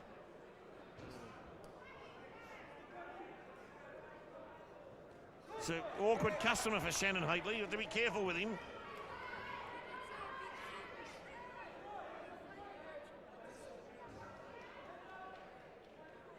Yes, good point, Boy George. Very good point. Now, land the uppercut on Hateley when Hateley's got the head down, throwing a Tom Bowler type punch. Now, interesting tactic picked up there by, or suggested by Boyd George for the McMahon camp, Troy. Yes, absolutely. Boyd George, very erudite in his summations of the fight today. Yep, something that maybe Bobby Scrivano should look at, the uppercut. When the Hateley head is down, when he throws that punch, that'd be a good ploy. Well, it'd be a devastating punch for a fighter like Hateley to absorb. Yes, would be. It'd be a new ploy for the McMahon camp. Because I don't think he's expecting the uppercut from Shannon McMahon. He's expecting the jab and the overhand right. Yeah, he's expecting that right hand, I'd say. Hateley now bleeding profusely from the top of the nostril, on the bridge of the nose. I think that's where the cut happened. Nice combinations there by McMahon. Yeah, he's very good, Shannon, in close once he gets them going. Shannon always takes a little bit of time to get going, but his combinations now have been spot on boxing skills. Hateley says he's in trouble. He's in trouble there. He looked at his corner as if to say, I've got something wrong with my jaw. I don't know what happened there, Troy, but he looked at his corner. Unbelievable scenes there, Pointed Stephen. his jaw and said there was something wrong with it, Boy George, something I haven't seen for a long time. And that he might have a problem there, boy. Could be with the jaw. He's got a problem here. He's got a problem now. He's got to, the referee is the one who, it's going to be, it's all over. Shannon McMahon says, I'm the man. And he's got potentially, possibly, Hateley might have a broken jaw, Troy. Pandemonium's broken loose at the Malvern Town Hall. The mouth guards come out here, Boy George. What did you think of that finish? That was exciting and also controversial, Boy George. Yeah, it looks scary. We don't know what's wrong with him. Probably a broken jaw, something can't continue, something's happening. Yeah, broken jaw would be what I would be thinking he was alluding to, Boy George. The Bob Rose Cup, the centre ring. The time was 2:28 of which round, Damien? Round 4. We'll get an explanation from referee Malcolm Bullner and Tim Hateley in just a moment.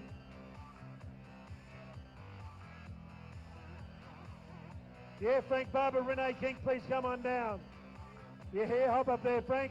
Renee, hop up in the centre ring for the official presentation. Frank, you take those.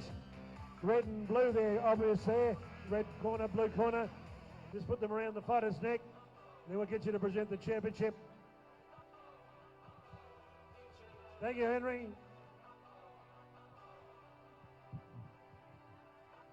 Good timing. Ticket, good timing. Malcolm, what transpired there? Come over to centre ring. Referee Malcolm Bullner, what transpired? Well, bad injury to Jimmy's nose, and he's thrown the towel in there. Okay, nose injury. Brought a halt. We'll have the official time in just a moment.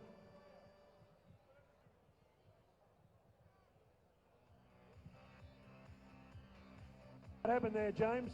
Turn towards the camera. Yeah, Tim just... Yeah, sorry guys, we stopped the last minute. Tim's got a broken jaw.